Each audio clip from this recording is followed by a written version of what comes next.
All right, welcome everyone to Sunday Speedrunner Spotlight.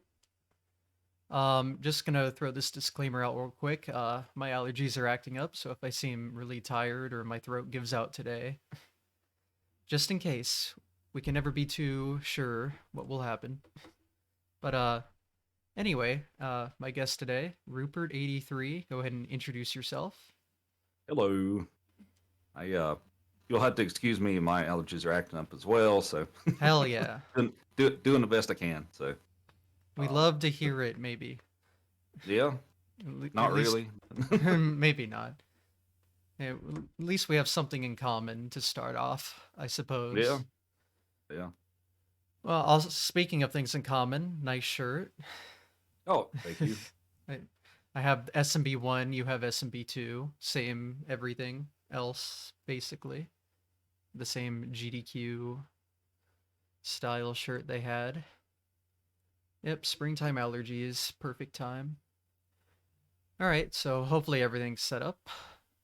Looks like everything's good on my end, so I guess we'll jump into the obvious first question I have here is, so how did you get into speedrunning?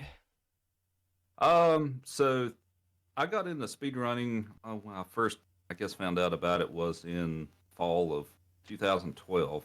Um, I found GDQ, I believe, was doing a fundraiser. It was in like October, November, something like that. I don't even remember how I found out about it. If I was on some forum or what, I don't remember how I found out about it. But I found that marathon, charity marathon that they were having, and that's how I found out about speedrunning. I didn't even really know that it existed. Not really. Um, so I kind of started watching that, and I started getting interested in it. At the time, like some of the big names in the speedrunning scene were Narcissa and Cyclimic and ZFG, which ZFG is still around, and some other folks that work with our community or the communities I'm involved in and stuff. Andrew G was around, Mitch was around. Um, all those were already pretty established at the time. Mm-hmm. But so I really started watching SM64 and Ocarina of Time to begin with. I didn't actually start watching like SMB1, SMB3, and all that for a little while. And after I started watching it for a little bit, I found out about Speedruns Live, which is mostly irrelevant, unfortunately, these Yeah, a days. little bit. But that's how I found out about watching them and stuff. That's how I found out about Speedruns Live, and then of course it's got the page with other people doing speedruns and stuff. And um, so I watched Twitch for several months. I didn't even have an account. I just logged into Twitch and watched different streamers stuff like that. I started watching the races a little bit, and after a while, I was like, maybe I should give this a shot. It's like this is pretty far out of the stuff that I normally try to go for.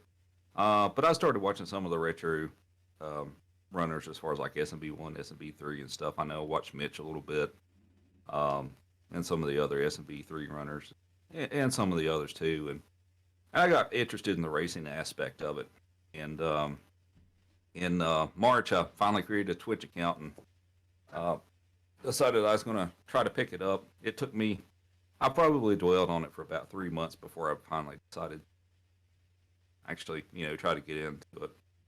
And so March the 30th of 2013, I did my first race. Um, Almost 10 years. You said Almost March? 10 years. Yeah, like Yeah, literally almost 10 years. it'll be 10 years at the end of this month, which is crazy. Oh, yeah. I can't It's believe it's been crazy. like 5 for me. Yeah, Where's the and time gone? so I did my first race, and it was against two guys, which I didn't know at the time. One was Link Dead, and the other one was Kusho, which they were both really good SMW runners. I know Link Dead had the 96 record at least a few times when he used to run the game, and Kakushu is also really good at the game too. Um, but I didn't know who they were. And they were doing what they called a blind race, which I didn't know what that was either. I was like, oh, somebody's racing SMB3. Sweet. So I jumped in there, and it's like the category is like Beat World 3 or Beat World 4 or something like that. And of course, at that point I've been, trying to learn a little bit about the game and stuff. So I hopped into that race and I streamed, and I just, um, not knowing what kind of race it was, I just, pretty much won by quite a bit. And I was like, wow, really? And then I later found out what that term meant. Oops. And, Yeah, it means and they didn't know what they were doing, but apparently yeah, you knew at least a little bit.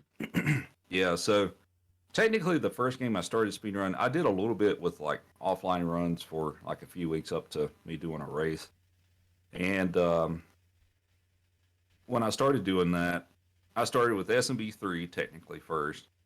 And I was like, well, I'd watched enough Warpless till I was like, okay, yeah, you've got all these different hammer bros. Some of them you fight, some of them you don't. And didn't know which one to do, which one to do. So I'm like, okay, I'll do 100% because that's easy. You just do them all. So I started playing on the All Stars version, not knowing that it was slower. Mm. And let's see what else. Also, I didn't know that you had to pick up do the Fire Bros fight in World 2. Oh, so So I had like a timed run of like about 2.5 hours, of where I briskly walked through SMB3, I guess, and did what I thought was 100% on the slower version. but it was 99.5%. Yeah, pretty much something like that. But that's how I got started in it. And then shortly thereafter, I started kind of jumbling SMB3 and SMB1 because SRL had this thing that was called seasons, and it was like, excuse me, they had like a list of like 10 or 20 games that they focused on, and they had like season points and stuff like that. So you were encouraged to do like a bunch of races for like prizes and stuff like that. So SMB1 was one of those. So that's when I got into SMB1 as well, which was like pretty shortly after I started with SMB3, and started learning more on that game pretty quickly. And there were some other folks that started around the same time I did. Darbian started around the same time that I did. I think he started maybe like a few weeks before I did. And then some other names that we still know now that were around then and stuff like that too. Cosmic was already pretty established, and Andrew G's been around forever. Very established. So we did like a lot of races with like Cosmic and Darbian, and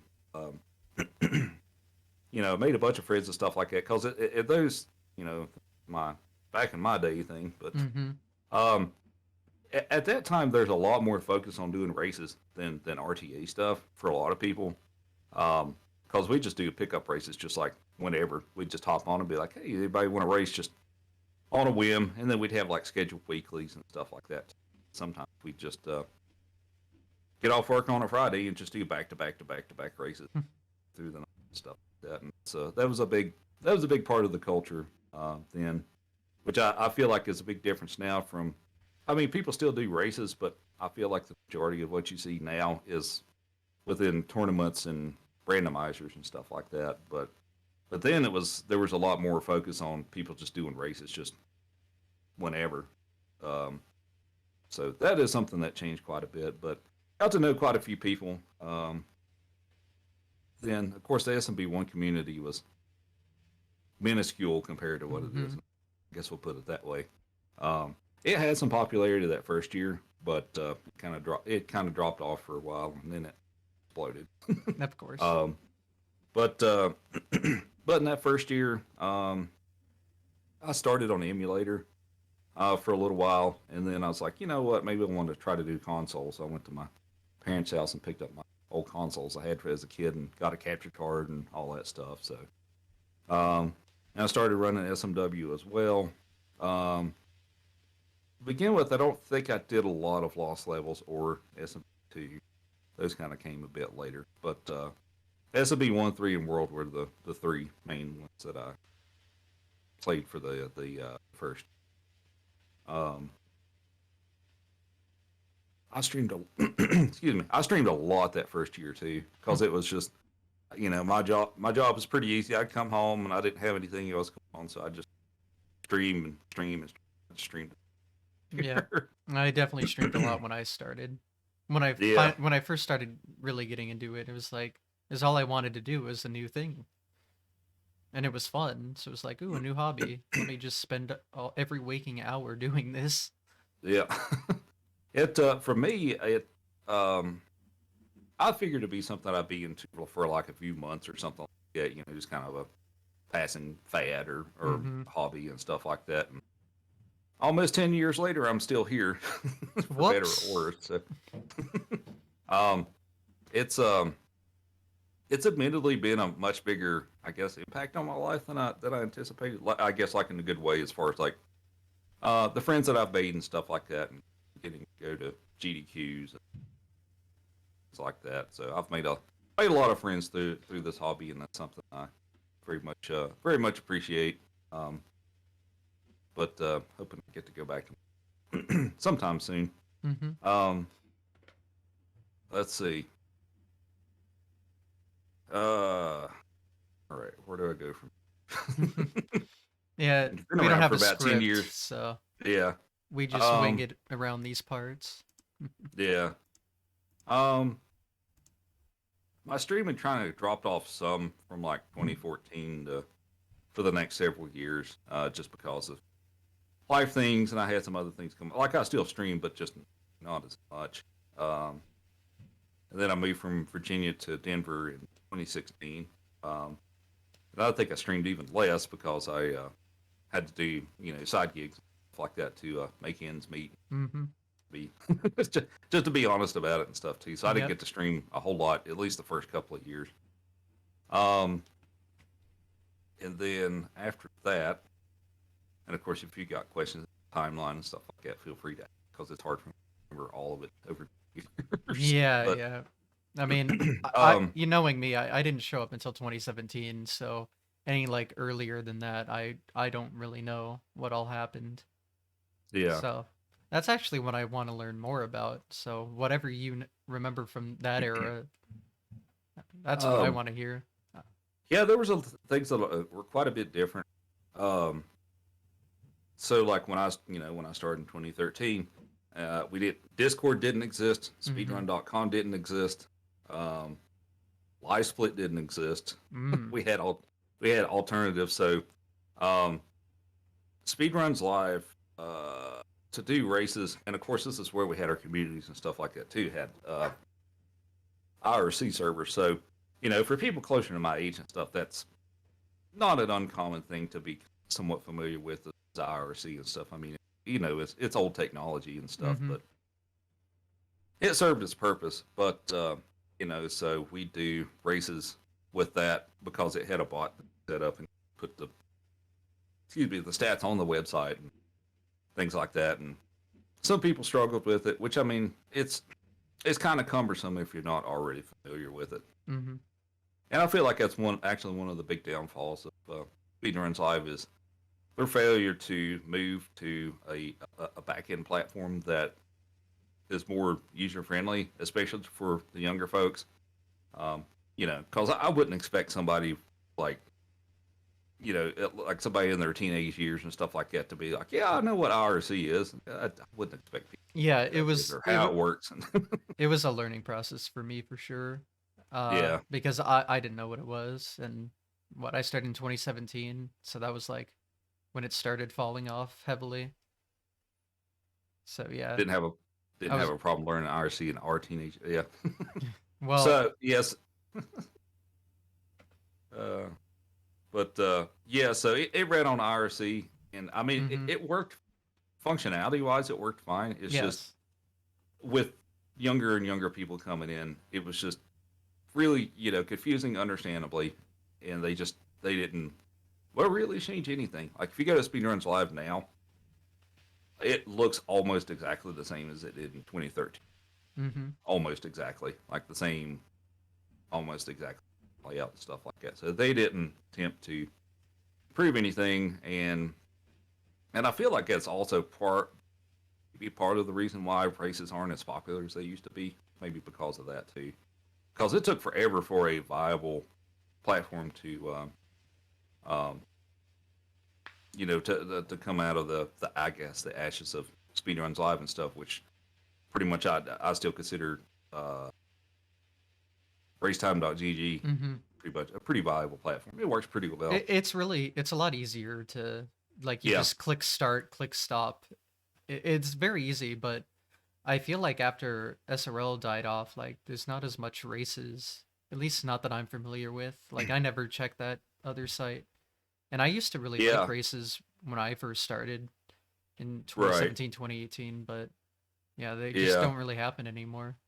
but yeah, race time's a pretty good platform. I know there was a few others that attempted to be a racing platform, and they some of them had like huge bugs that they never quite figured out. And you try to stop the timer and it keep going, and all Yeah. kinds of weird huge bugs and stuff like that. And and like some of the problems with the IRC too, um, is with people not understanding how it works and stuff too. Is like, so if you need to like reset your password or use the commands to log in and stuff too, people would expose their password in like Hmm. the main chat and stuff like that too, and that was just a but Well, um yeah. we did have our community chats in there too, because that was like the central hub for like about everything. um so like even if people aren't racing and stuff, we'd have like moderators and stuff in the specific like SB1 IRC chat and three that and updates and things like that in there. But once that all started dropping off, really Discord's kind of what caused that to drop off. Hmm. A lot easier to communicate. Um, but so yeah, that was kind of that in the SRL thing in a nutshell. Let's see, Speedruns Live. I don't think came around until 2014. I think. Now I think it took a while for some of the adoption to that. Um, and of course we didn't have Discord, so a lot of us use Skype um, Hmm. for calls. I know I was in this Skype group called the 37D Club that Cosm made. What's um, that stand for? 370, like the 370 and Oh, 1 and 370. Okay. SMB. Yeah, the Yeah, time, but he the made it in-game timer. 37 and the letter D, so that was Got it. that was a funny little pun. Hmm. So we'd have our like uh, voice chats and stuff like that in there for a lot of stuff. For SMW, Virus, I believe it was Virus, actually had his own TeamSpeak server that we used for that. I don't know So what that that was a, is. it's Is that bad? it's it's a voice chat Hmm. application. It's I've never used it, but if I don't know if you've heard of Trello or not, that's Your mic's but cutting out a lot. oh, is it? Oh, is Yeah. that better? I guess. It's hard. Maybe. Yeah, it's hard to tell without like longer sentences. I'll let you know if it's worse, but at Oh, least okay. on my end, I assume it's the same through stream. But just continue. Okay. I'll let you know if Okay. it's bad. Um, it's a voice chat application. Hmm. Basically, is what it is. Um, let's see, and I think it was the bigger. Let's see, we did some websites were on like wikis and stuff, which is still a thing, but Yeah. they were pretty primitive. SDA, which is Speed Demos Archive, it was still somewhat relevant in those days. I mean, in comparison to what it is now, that's where some a decent portion of the world records and times and videos and stuff like that were kept before speedrun or speedrun.com came along. I actually have a question about that. So, Speed Demo's Archive is what hosted the world record, and that's what it like prominently featured. But were there like leaderboards for not first place? Uh, it kind of depends. Some of them, I feel like it was kind of fractured a little bit. The best I can remember, like some of them would kind of mention like some of the other times and stuff like that. Hmm. Uh, but yeah, I guess to your question and stuff, they mostly just focused on what the world record time was, or at least the Yeah. previous records. It wasn't so much, somebody in like 50th place and stuff like that. Like it didn't, they didn't really track stuff like that. Some websites just kept track of the leaderboards on their wiki. Like I know SMW did that, which was it that one or a different one that you could actually just go edit the content yourself. Hmm. Well, So kind of I'm sure that went well. anyone could edit the content. So Yeah. nothing could go wrong with that. Nothing at all.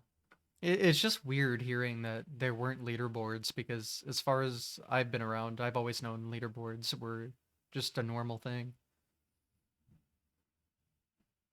Yeah, we just didn't have them like in the way that we do now. Yeah. It's just a, it was a very, very different time. And also, even with streaming too, like most of the time I streamed in 480p. Not because my computer couldn't handle it, it's just because people's internet speeds were slower then, Hmm. and it was the few times I tried streaming in 720p, people would come in and it's like, your stream's buffering the whole time, I can't watch it. So I switched back to 480p and everything was fine. So it wasn't a problem with my computer. It's just the internet's evolved since then too, for in general. Um, Yeah. but and like yeah, things were different then too, and all that stuff. Like there was much less focus on having a microphone and a webcam, and being engaging with the community and stuff like that. Is a lot of people didn't do either, or if they did one thing, it'd be mic, which I did like just mic there for a while before I finally started doing the webcam occasionally. Um, Hmm. but yeah, it was just. I guess to put it this way, is stuff like I guess there was less focus on, there's more focus on like playing the game and less focus on being like an entertainer. I guess if Hmm. you want to put it that way. Yeah, it was more Um, on like it was more gameplay focused. Like you were showing up your skill as a player, not as a like entertainer.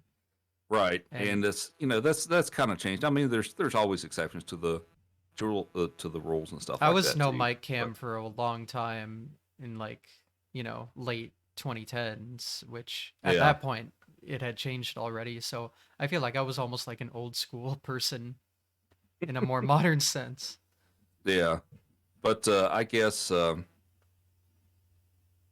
I guess for people who still stream that kind of give that vibe of sort of what it was like back then and stuff. Like if you've ever watched ILM, it's kind of like Hmm. that, or ACMLM. I feel ILM like is there's a very couple old other. school. Doesn't he Yeah. use like but prior to live split, the other splitting application? I Oh forget what it's yes. called. So we had, yeah, we didn't have live split yet. I can't remember what year that was. It like 2015. Um, but we had W Oh, split. W split, yes. Okay. We had W split, and then some people used Landfair was the other one. I've never heard of The pop. Landfair. It was it was okay. Okay. I guess I guess it nothing was notable. okay. Um, I thought I feel like it was a little clunkier to deal with. But some people use that. But I felt like it was maybe poor cross-platform in that you could use it like if you were streaming on like a Linux machine or something like that. I think I could be wrong with that, um, but W split was. I mean, it was pretty good. It was just essentially is a more primitive version of what we have for live split and stuff like that. Is a little more, that we didn't have like a bunch of different comparison fields and Hmm. average times and some best and all that stuff too. It got the But yeah, job live done. split. Yeah, live split came out in 2014 or 2015, I think. Um, that was a little while back too. Yeah, that's right. It was Java based. That's what I was trying to Hmm. think of. Yeah, it was Java based. That's why it was cross platform. I'll have to look it Um, up because I knew about W split. I've never heard of Landfair. I'm interested in what it looked like. yeah, that one was not super popular. Some people used it. I messed around with it for a bit, but it wasn't super popular. I suppose that makes sense given I've never heard it. Um, let's see what else. What else did I have from back in my day? Back in the olden I Mario days. I ho- I hosted my very first tournament at the end of 2013. Oh It was wow. an SB1 four plus tournament, and to this day, that tournament has never finished. Oh, It's still well. there. Um, Who we waiting so that on? Who we blaming? um, several people. Oh, okay. Well, Um, never mind. so I decided to run one, and the first mistake I made was I scheduled it that happened during the Thanksgiving and Christmas holidays. Bad Hmm. idea. Yeah. Don't do that. Don't do that. Busy Uh, times. People won't show up. I mean, it was a fairly sized number of people, and there was a lot of people that joined that didn't even really run SMB1, Mm-hmm. but just joined it to have some fun and stuff like that. But we did get through some of it, and then I know Andrew G was in it, and I think he kind of stopped streaming for a while, or something came up with that. Cosmic was also pretty far up there, but that's when he actually left to go on his mission, like Mm-hmm. the 2 year mission that he had to go on. Yep. That was in the end of December, so he actually left on that, which is actually crazy for me to think too, and all that stuff. It's like I knew Cosmic before the mission trip that he went on for 2 years. Yeah. Um, Wow. but so yeah, like some of those people dropped out, and then for somebody else, I think kind of stopped showing up too. So it's still kind of sitting out there, and it never did finish.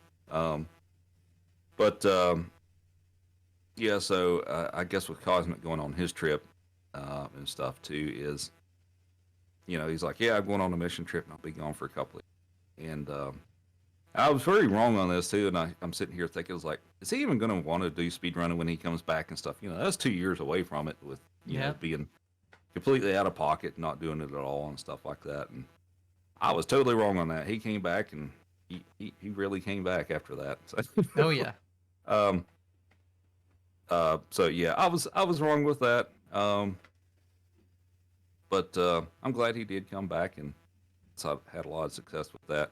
Used to do a bunch of races with him and stuff like that too, like I mentioned earlier, with him and Darby, and who else did we have? We had Barnow, we had Tall Skinny Kid, which he was one of my, I guess, better friends that I had to do. We always did a bunch of races and stuff like that together. And the community was really, really small at that point, and especially like later 2013, 2014, maybe 2015 and stuff. Like SMB1 was essentially dead. Like you had Andrew G, who was playing the game, and you had, Cosmic that was doing it some. Of course, he also did some other things like OOT and SM64 and stuff like that too. But you really didn't see many other people stream the game at all. Like, especially there for like a couple of years and stuff. Like, nobody was really playing it that much.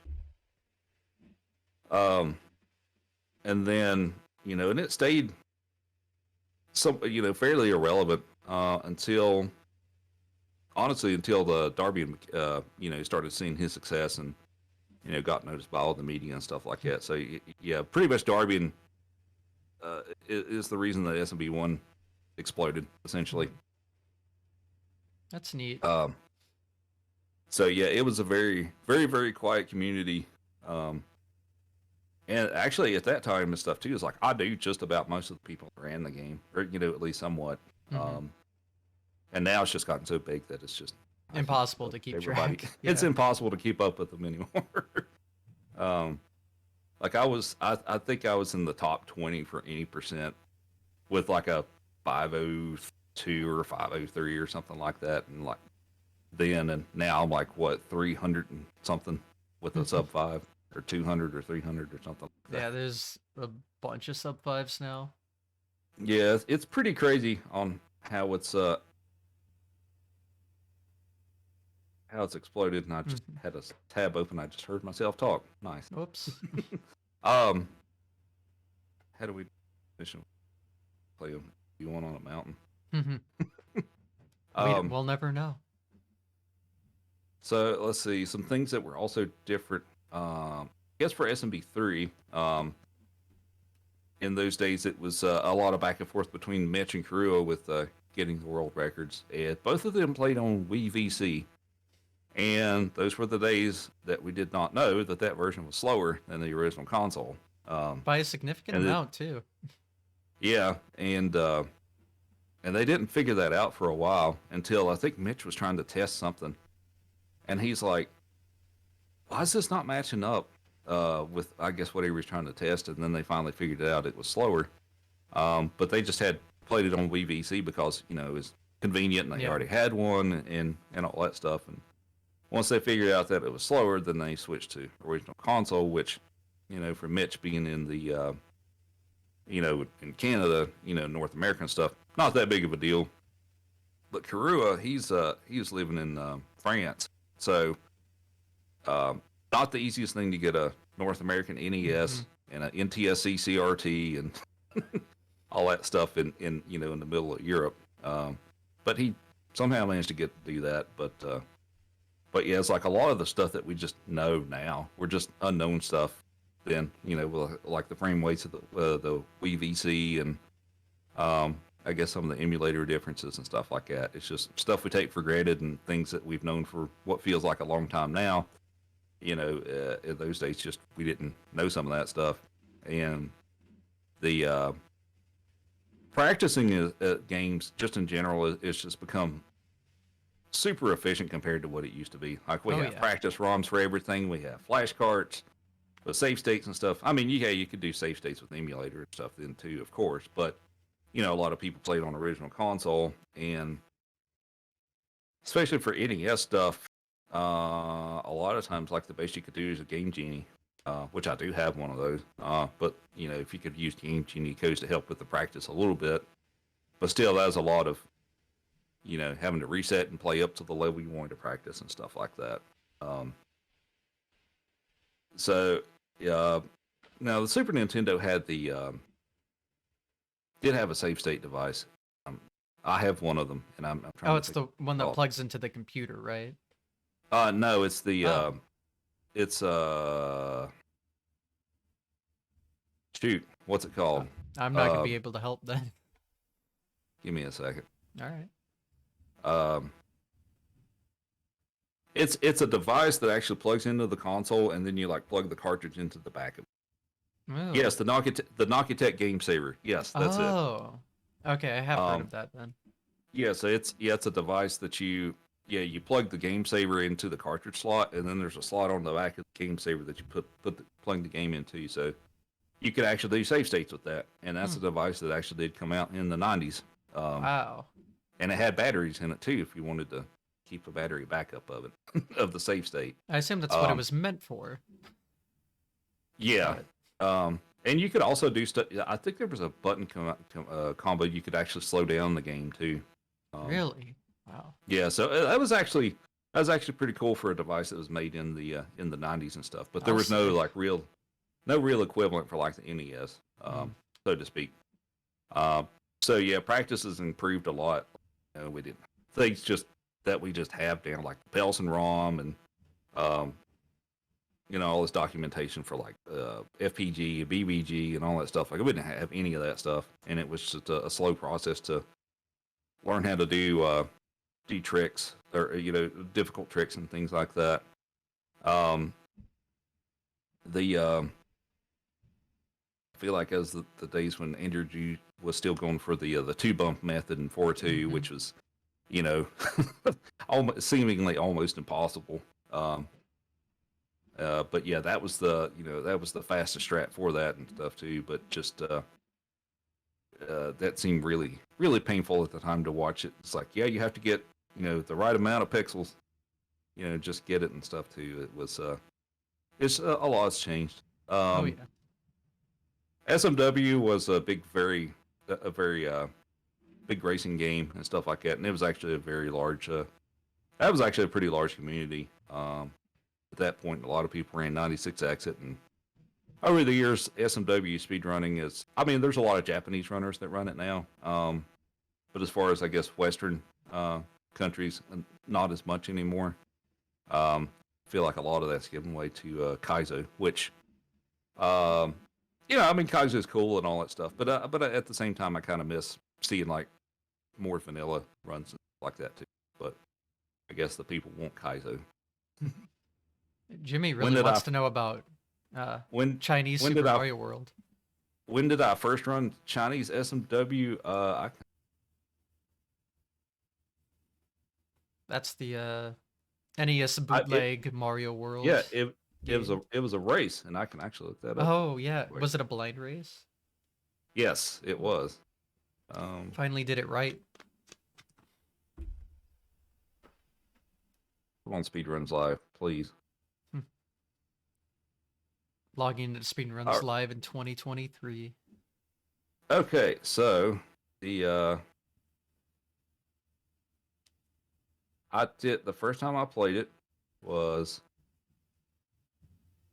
I'm not on that. There we go. January 19th, 2014. And it was a race with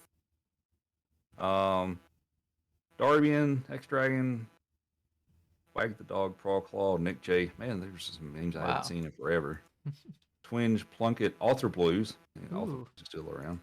Myself and Carius. I ended up forfeiting that because after like 3 hours of beating my head against the wall, I was kind of done with it. Of course, I had to play it on emulator too, which after playing, being used to playing on console, that was not that was hard to get used to. There's the race link for it to prove that it exists. But that's the first time I played the game. I'm surprised you lasted 3 hours. I doubt I could last 3 minutes. That thing is painful. My comment was made it to FOI 1, not worth it. Mhm. Worth it. Oh wait, no, that's awesome. I didn't comment.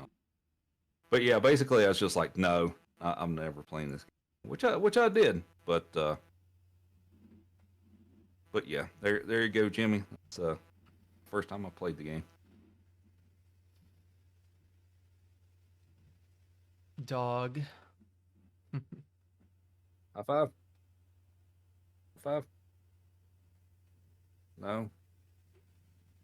Not interested in the podcast thing we have going on here. It's like you're not giving Maybe me enough attention.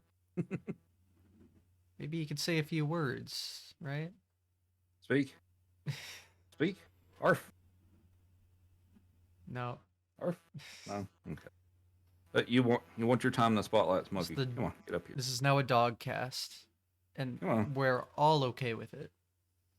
And Smokey claims that this is his stream anyway. Come on, get Yep. up here. There you go. Perfect.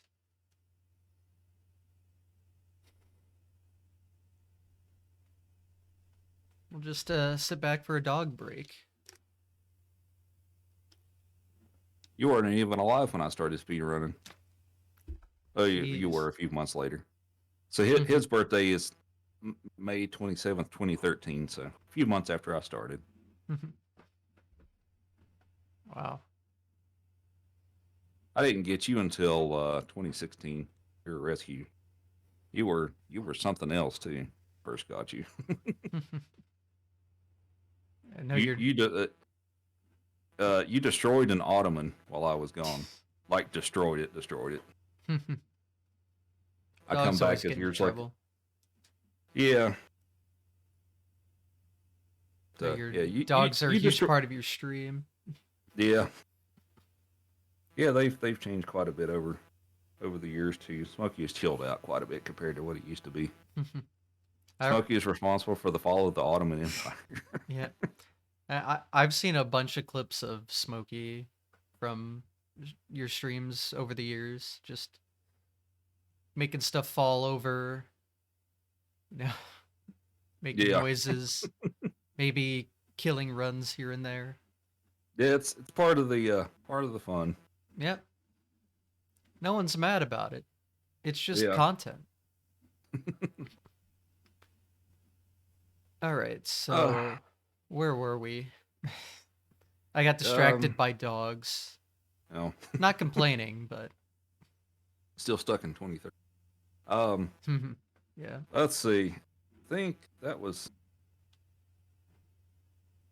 all I had for that time of era, unless you can think of something else. I'm sure there's other stuff. I mean, I don't know anything from that era, so. Or well, era had other questions and stuff. I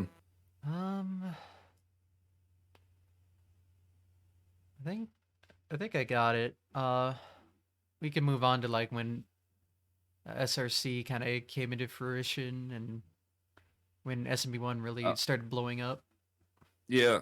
So Speedruns Live, sorry, Speedrun.com. SRC, SRL, blah blah blah. They're all the same.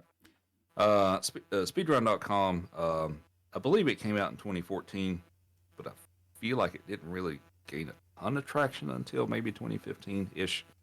And then at some point, somebody added me as a moderator for like SMB1 and SMB3 and stuff like that. Like I didn't ask to be a moderator; they just added me because I guess I was just there all the time and some fairly established and stuff like that. Okay, sure, whatever. And you still are. And I don't do as much as I used to, because we have adequate people to help Mm-hmm. with a lot of that stuff now. There was a few years of where um, we didn't have adequate people to handle the workload and stuff, and it was people have live things come up and they're busy and stuff like that too. Uh, but there were some times of stuff too where I was handling most of the workload, especially for SMB1 after it started becoming popular. Um, but uh, but yeah, like I think it was what 2016. I think when SMB1 started to pick up some speed after Darby got the record and new media outlets and stuff picked up on it and he got popular and then the community or the game got popular and that's kind of what started the whole I guess transformation of the whole SMB1 thing, which Mm-hmm. a lot more people, but we've also learned a lot of new things and tricks and little nuances with the game and stuff like that, and just making um some tricks that were thought to be impossible, actually humanly possible. It's like I remember when uh Darby started learning the flagpole glitch, like like right before the end of stuff. Like most people thought that wasn't really feasible to do in runs, and it's kind of really evolved from something that people didn't think was really worth it to try to go for, or even really realistically possible to all the high level runners have to do that sort of. Mm-hmm. But Oh, but that's yeah, happened so multiple times, Jimmy. Don't worry. didn't someone try to steal Darwin's SMB1 speed? Wait, Like as a 20 moderator, times. who's been doing this for a number of years and stuff, you actually see a fair amount of that, Mm-hmm. of where people just try to take the run and re-upload it and claim it as their own, which you also saw a lot more of that too, where if the runner just uploaded just the game feed, none of the rest of the stream stuff with the web layout, it was just the game feed. Mm-hmm. People are more obviously uh, more likely to try to steal that and hope they just slip it by us and things like that. And yeah, we've caught them. And it's pretty easy to notice too, because Mm-hmm. if you just get some random submission that's just game feed uh, with original console with like no RGB mods and stuff like that, and it looks like it's from like 10 years ago, then yeah, that's Probably pretty easy to was. notice. Pretty easy to notice. Yep. Um, let's see. But yeah, SMB1 exploded, and we had a lot more people, and a lot more people joined the community, and we dropped the. Of course, I know I've talked about it before and stuff too. At one point, we did have individual levels for SMB1. I know that comes up as a question for what Timed people would with like to have those in-game back. time, right? Yeah, we used, and I'm not sure why we did it this way, because I did that wasn't my choice. That was already a thing when I started it, when I was added as a mod. But so we did. How did we do it? We used the in-game timer with the millisecond field. I think is what we did. Hmm. So like if you got like um, a 380 on or sorry, not, or 370 on 1-1, Mm-hmm. you submit that, and then what's on the leaderboard would just be 00370. And that I guess at the time it was okay. Like when it first started, it was okay. But as the game progressed and got much more optimized and stuff like that, it was obvious that it didn't really work anymore. Yeah. That and there's a couple of instances, particularly like 4-1, that you kind of defeat the system with that, because if you actually take that pipe in 4-1 and take the underground in real time, it's slower, but you could get a 341 on the timer. Mm-hmm. So that kind of defeated that system a bit. But basically, kind of what it came down to is, aside from the eventually not really making much sense to do it that way, it just became a huge amount of verifications to do. Oh yeah. And it was just, people do a warpless run, and they'd break it up into 32 submissions, and No, they submit people one would for do every that. level. Oh my god. Yeah, people would do that. That hurts Um, my brain. and that's when, that's back when the community was not anywhere close to the size it is now. So, yeah, that's kind of some of the reasons why we just don't really want to do that. Oh no, yeah. Because it's a lot of work, and I feel like it doesn't add a lot to it, and it's just a lot of extra busy work, um, for one level and stuff too. But yeah, with the capability of one person doing a run and attaching 32 submissions to that one person all at once, yeah, that's a lot. So, Wow. um, but a lot of other communities got rid of them too. I think SMB3 had ILs at 1.2, and they got rid of them actually before we did, or for SMB1. Um, so yeah, there's that's the reasoning behind that for people that. So it's just not working. Oh no. um, I'm it was I'm already glad I miserable was then. never around when Yeah, those were it a was thing. verifying those were miserable then. I can't imagine what it would be like Mm. now with how many people we have. I mean, the only remaining one is 8.4AL on the category extensions, and even that's got hundreds and hundreds of Right. submitted runs. So that times 32, Yeah. maybe. Ugh. Yeah, it'd be And a like lot. now you'd have to time it to the frame because everything's perfect. Like using the old IL in-game time strat would not work at all. Verifying IL times would have been made easier if everyone was forced to use the Pelson ROM. Yeah. So we didn't have the Pelson ROM then. Yeah, it did not We didn't have exist, that. but It didn't exist yet. I guess that's an argument for nowadays. But even still, I feel if you do like 8.4, the time it gives you is different than what it actually is. So I don't know how it finds the time. Yeah, I don't have that. I don't really have a problem with 8.4 and all that stuff too. It's just tacking on like a lot of the other, arguably much easier levels and stuff like that. It's And I just mean, every level has the frame rule system anyway, so it's kind of right. pointless. Like 8.4, at least the frames matter, so that's why it still Yeah, exists at all. I feel like that's all you really need. Like you can keep yeah. track of it. Yeah, like Like frames. like frames would be a problem. Yeah, particularly like 6.4 or 7.4. Yeah, Pelson ROM You know, creates lag that doesn't exist sometimes.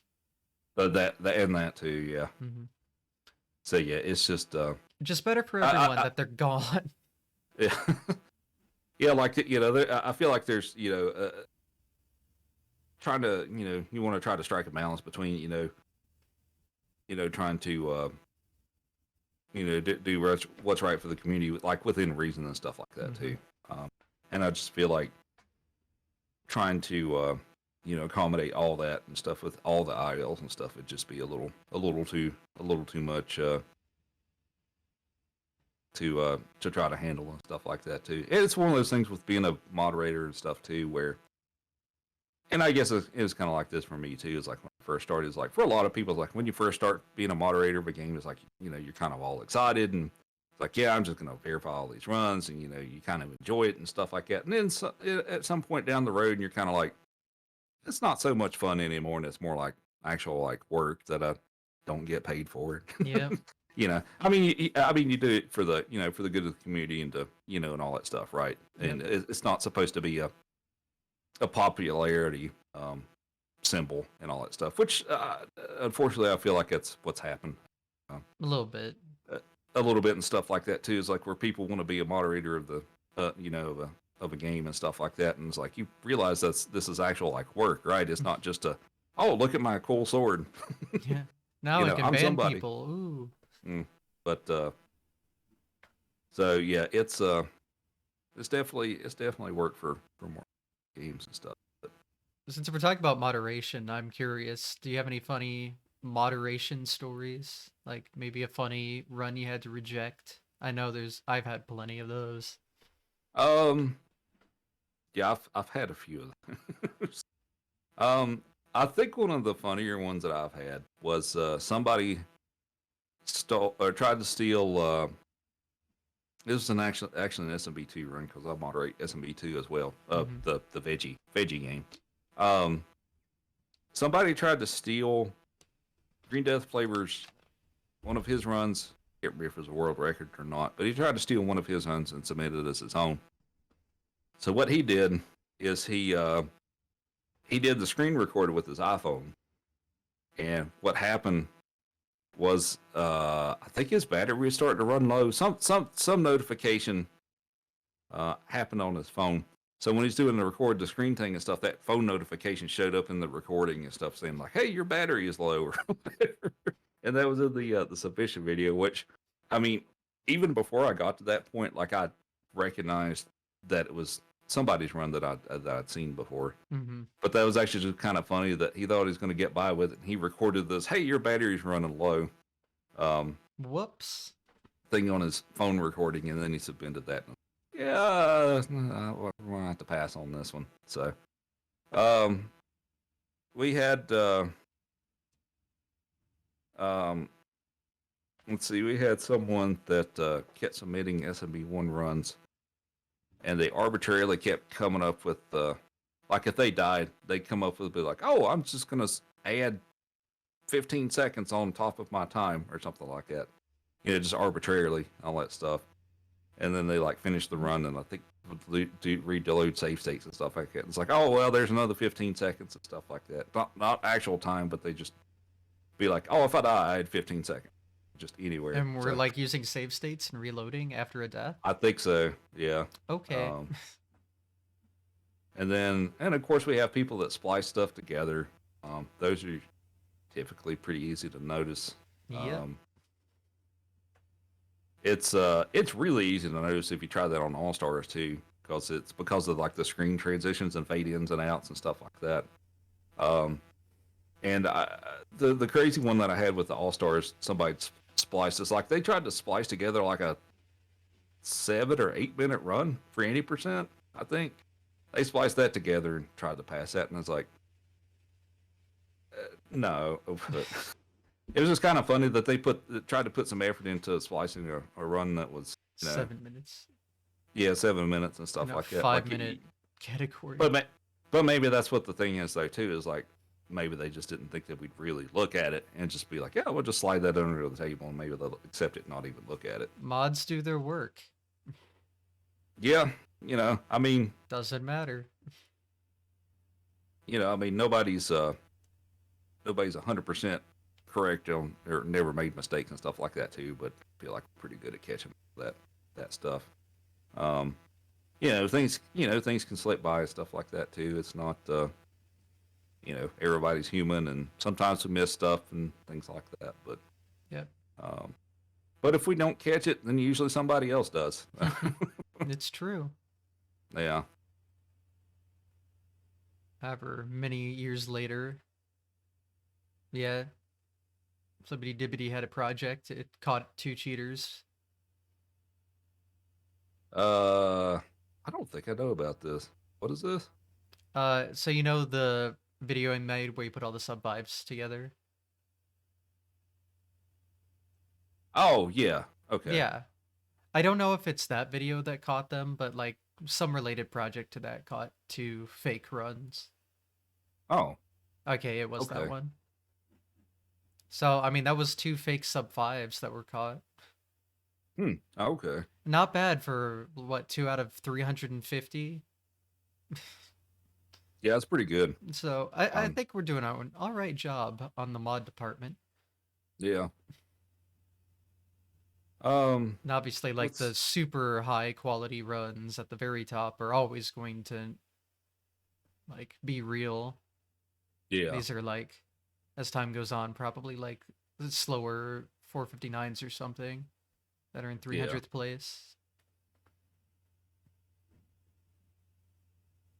But yeah, that's I feel like that's a pretty good percentage on that, because it's just, for the sheer amount of runs that are on there.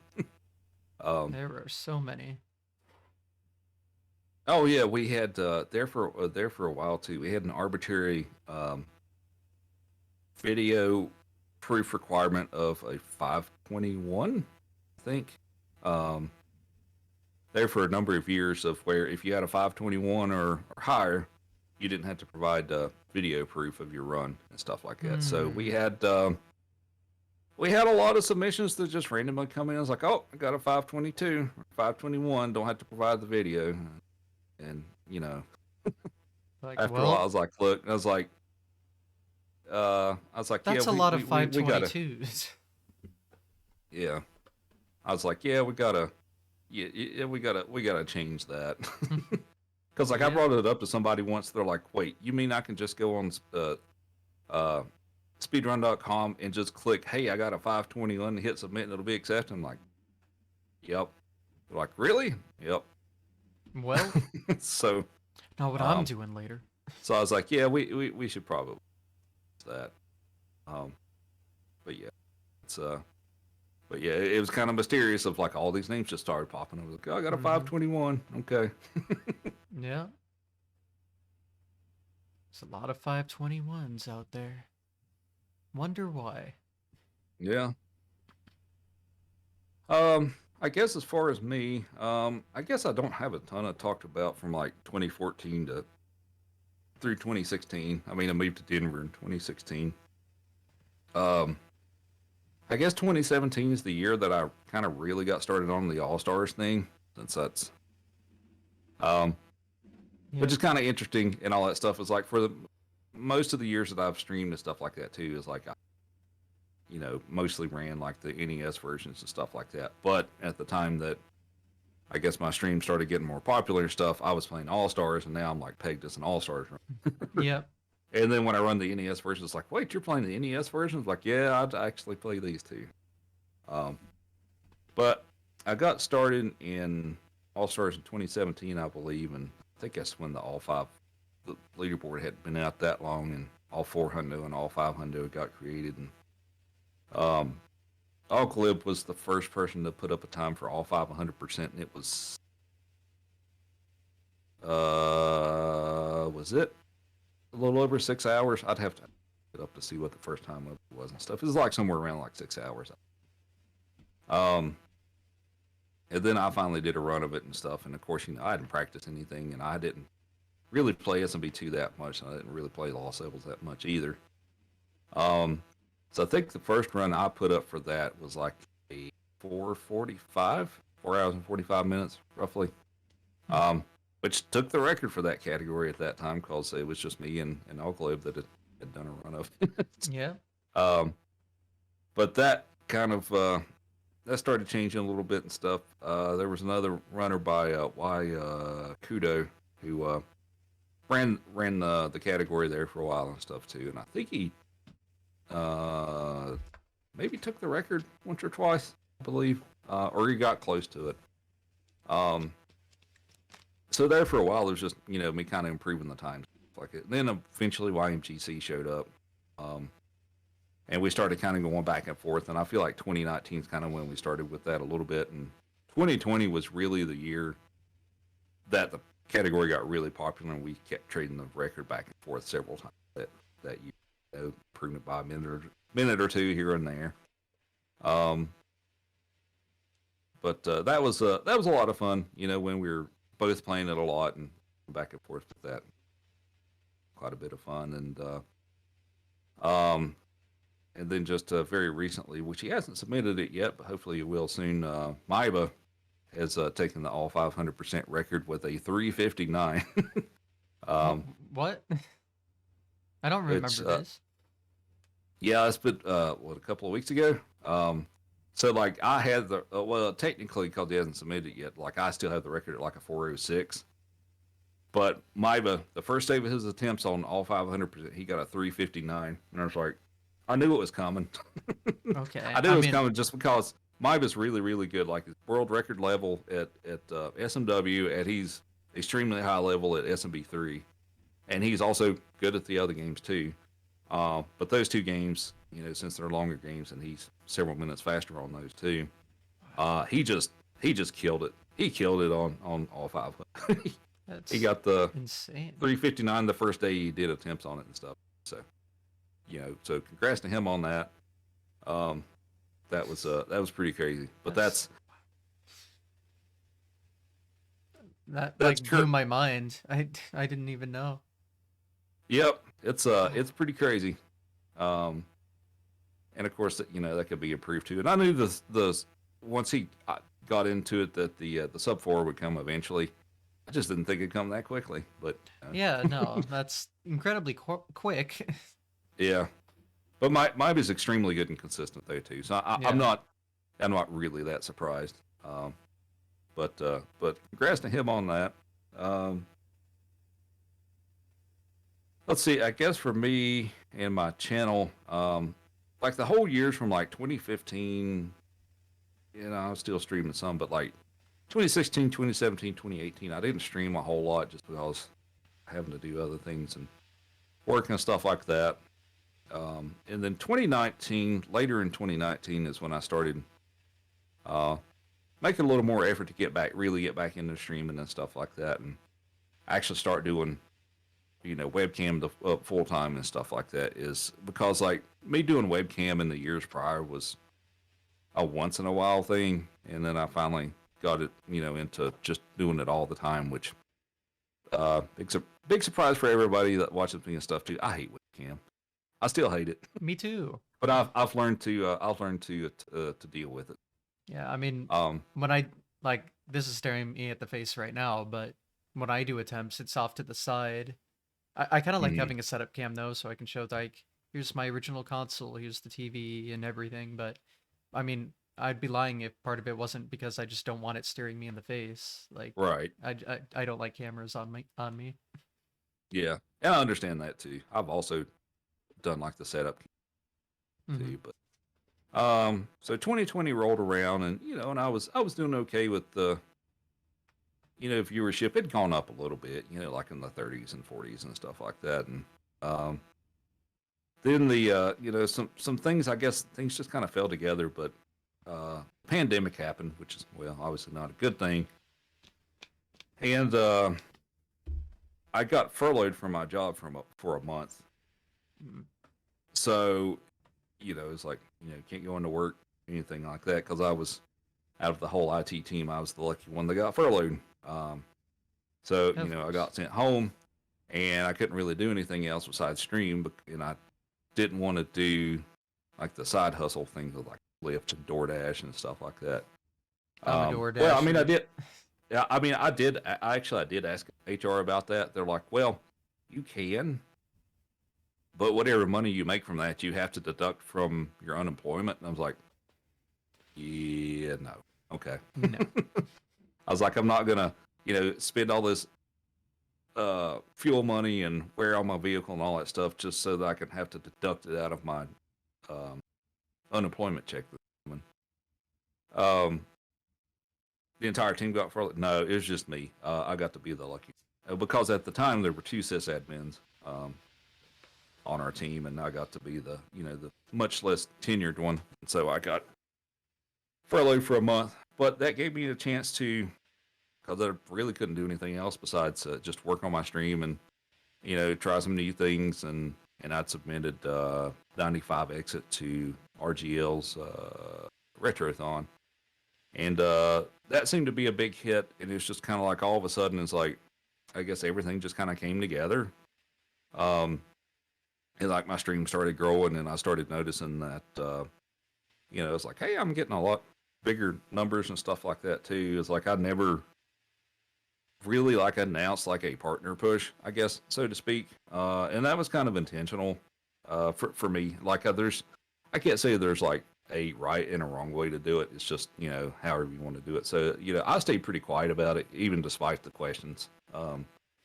Until I actually submitted the application for it. But several months went by with increased viewership, and like actually once I hit the ability to hit the apply button and stuff, I waited like an entire month before I actually applied for it, just so I could have a full month of like good numbers and stuff like that. And in June or July 2020 and stuff, I ended up getting accepted for that. But Now you had the blanket um, behind you. yeah, did all that work for a fuzzy blanket. And um, it was worth it. yeah, no, it I feel like it's one of those things of like you do have to put in the work, but it's also there's a lot of I guess timing and luck that kind of involved with it too and stuff. I feel like I was just fortunately in the right place at the right time, and and I had a lot of support from some other streamer friends within Cosmic rated me some. Mitch rated me a lot. Darbian was streaming some during that time too, so he'd send people my way that point and stuff too. So it's just a big, like I said, kind of right place at the right time. And I kind of realized, it's like, well, here's my chance and stuff. see what I can do with it. But I didn't really announce that I was going for it until the day I actually applied for it, and I just wanted to. The reasoning for that is I didn't want to build a lot of. I mean, it's inevitably going to happen anyway, but I didn't want to build a lot of partner push hype and then have like a huge drop off, like as soon as I got it. Mm-hmm. You know, the way I felt about it is people. You know, I want people to be there if they want to be there. I don't want to, push people and all that stuff. Be like, yeah, I'm going for a partner, and all that stuff. Like, if you want to be there, great. If you don't want to be there, like, I'm not trying to, feel like I'm trying to coerce people into watching my stream when they normally wouldn't and stuff. That's the way I felt about it. But like I said, I can't say there's a right way and a wrong way. Just people do it different. And I've seen people do it, the complete opposite way that I did, and be very successful with that too. So, but it is an achievement that I never thought that I would actually even get close to getting. Because I mean, of course, all that info is public. You can look it up on the internet and stuff too. It's like I was, streaming to, 10, 10, 20 people for a lot of it and stuff like that. And then it just kind of, everything sort of fell into place, and I ran with it. And I've been very thankful that I've had the success that I've had so far. I've been 10 to 20 for years now. Gotta wait for my turn, It's tough. Oh, yeah. It's tough. It's like You're telling me. Probably most people that I've seen people post about, like, I guess like their concerns and am I doing this right? Am I doing this wrong? And stuff like that. It's like I've had pretty much all those thoughts and feelings and stuff like that. At least I still have some of them, to be honest with you. Yeah. Like even if you do get the Twitch partner thing and all that stuff, it's sometimes I feel like you have to work even harder after you do get it to maintain what you've built. So it doesn't. I wouldn't say that it gets easier if you're wanting to. If anything, I think it's more difficult because inevitably you're going to have people that come in and realize that that you got the even if you don't announce it, that you're close on the numbers and stuff too, and it's hard to build it so that once you do get it, to kind of minimize the impact of the inevitable drop off after the partner hype push thing is gone. Because that's the thing that happens to to most people, honestly. Because we had, I had several other streamer friends and stuff like that got partnered the same year too. It's like, Kate got it around the same time I did. JSR did too. And there was quite a few other people and stuff too. And the other factor of it is trying to make it so that you don't burn yourself out, because that's the other big risk too, is when you're doing the the partner push thing and stuff too, it's very easy to overdo it and just burn yourself out, and then like once you get it, then you just kind of drop off for a while, and then you lose a lot of what you built up and like that. And that's been some people go through that. I've been very close to that line a few times of where I was getting a little too burnt out and stuff like that. And it's tough because unless you're a true variety streamer, with a pretty established following and stuff like that too, it's like everybody has he's playing something different, and you have reduced viewership numbers and stuff like that. Like I still have that. Most people have that, and it's all that little stuff that's hard to to deal with sometimes and stuff. And it's like, what am I doing wrong? And things like that. And it's it could easily get to your head and stuff, but it's just trying to put your best out there, and hope things line up and stuff too. It's like I said earlier, I think part of it's luck too. Like I've seen a lot of people that never get close that I think should have it a lot more than I should. So it's just tough industry. But the biggest thing, I think, in my opinion, is have fun try to have fun with what you're doing, and just hope for the best on that. And I guess I'll stop rambling about that. And we're all for rambling here. Saves me from talking because then I have to work. Extra content. Extra content. But yeah, so my stream grew quite a bit, and I got Twitch partner, and um, so 2020 was very successful for me. The beginning of 2021 was actually the best my channel has ever done. Like I was averaging over 200 Wow. there in the first few months of 2021, and then that kind of dropped off, which there were some factors with that too. You know, it's like things were starting to let up from the pandemic, and I think I started scaling back a little bit on what I was doing as well. Um, but over the past year, you know, it's been a little up and down and stuff like that. And of course, I've also experimented with a few different things and stuff like that. You know, obviously, I always get the most viewership when I play All Stars because that's what I was doing when my stream got popular and a lot of people found me. So, you know, I'm always going to attract the most viewership when I'm playing All Stars. But, you know, I've been tinkering around with a few other things and stuff like that too. And some things have worked out surprisingly well, and some things maybe not so much. Um, but I do like to switch it up from time to time to, you know, keep me from burning out on stuff and things like that. So I guess, for instance, like Link to the Past Rando, not great for my viewership. You know, it's like my viewership tanks when I do that, but I also enjoy it. You know, and that matters too. So, Yeah. um, but uh, but yeah, I've All Stars has kind of taken a bit of a backseat for me currently, just because um, yeah, I'm wanting to experiment with a few things. And this year, I've decided that you know I want to run some different games. Like you know, I'm known as the multi Mario guy, stuff like that. That plays pretty much almost exclusively Mario. And Yeah. I'm trying to expand on that a little bit. Like I've learned TM&T1, which is a little bit less of an impossible game than it used to be. Hmm. Um, you know, it's like I've tried to learn that. I can see my Uh, card out of the corner of my eye. um, I may actually try to start learning Mega Man 2, like actually learn it maybe this year, and maybe try to get better at DKC 1 and 2. But I'm just wanting to try to expand that a little bit so this is just more variety. I do enjoy doing the Mario stuff quite a bit. But at the same time, like I've been around for 10 years, and I'm feeling the push to start switching it up a little bit. CSMW for $1,000, Ooh. No, at least there's a price. still 1,000 or whatever my bot can. um, but yeah, it's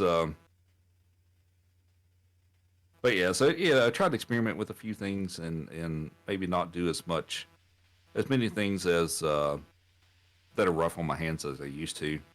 Grinding All Stars, like all 500, like when I was really grinding All Stars, like in 2020, it was being torture on my hands. And I actually, there's the tendon that runs from like your wrist up through the thumb right there. I ended up injuring that, and it got inflamed, and that was not fun. I don't know if you've had any tendon injuries or not, but they don't heal I don't. quite as quickly as a muscle injury does. I've been having Um, more hand pain recently, but I don't know if it's been like tendon stuff. Yeah, and I think part of what caused it for me and stuff is I was doing unnecessary back and forth like left right stuff with like especially in SMB2 like while I'm waiting for Birdo to shoot the eggs and stuff I'm just like rapidly like back and forth back and forth back Yeah, and yeah. forth you know kind of unnecessarily and it ended up injuring that tendon um and it was just like I couldn't hardly stand to like touch my phone screen and stuff like that just because it was so painful and of course I couldn't play for a little while. So I think I stopped streaming for like an entire week because I couldn't play. Yeah. How painful that was, and it didn't feel right. Or it didn't feel normal again for about an entire month. I was like, yeah, I gotta ease up on that a bit.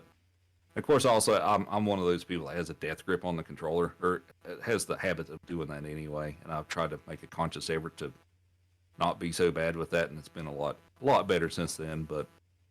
But in this, in this hobby, that's something you do have to keep in mind. And stuff is like try to take care of your hands. And I guess you're a little, the older you are, since I'm pushing 40 here, that it's a little easier to injure yourself and stuff like that too. But even with the younger folks, and all that stuff too, it's still a good idea to try to take care of your hands and stuff like that because all that repetition and stuff. If it doesn't feel right, try to give it a break because if you go too far with it, like I did, then it's Yeah. it's a bigger deal. Takate had a very similar story last week. Oh, did he? I didn't. I Yeah, caught some of very that, but I similar. had to. Okay, but I had to. Yeah, I caught some of that, but I had to leave for something, so I didn't Yeah. catch all of it. But So, do you do anything for hand care? Do you like do hand stretches and I, stuff? I should do more stuff like that with like hand stretches and I guess like the little exerciser things and stuff like that. Um, I should do more of that, but the biggest thing I've been trying to do is not grip the controller so tightly. And just doing that by itself has helped me quite a bit. Just trying to ease up a bit on that because like it used to be like every time I'd like change directions and stuff like that, I could just hear the entire controller creak with like how hard I'm gripping. Yeah. So I need to that's be more conscious about how tightly I'm gripping the controller, I think. yeah, it's. I feel like it's kind of similar to the whole thing of like when I was a kid, and I know other people used to do this too, of where um, you're just casually playing and stuff like that too. But like if you're trying to jump across a pit, but you think you're not going to make it, you just like lean to the right, just kind of naturally thinking like sort of like it's going to help you like go further when you jump and all that stuff, but that Yeah. actually doesn't. Of um, course not.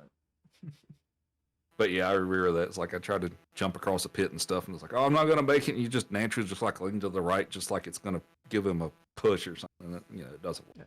Yeah. One thing I noticed for me is I had like my first marathon run at pace last year where I was running SMB1 and I hit 4-1 FPG, and I noticed when I did it, like when I was doing the hard inputs, like my entire body moved.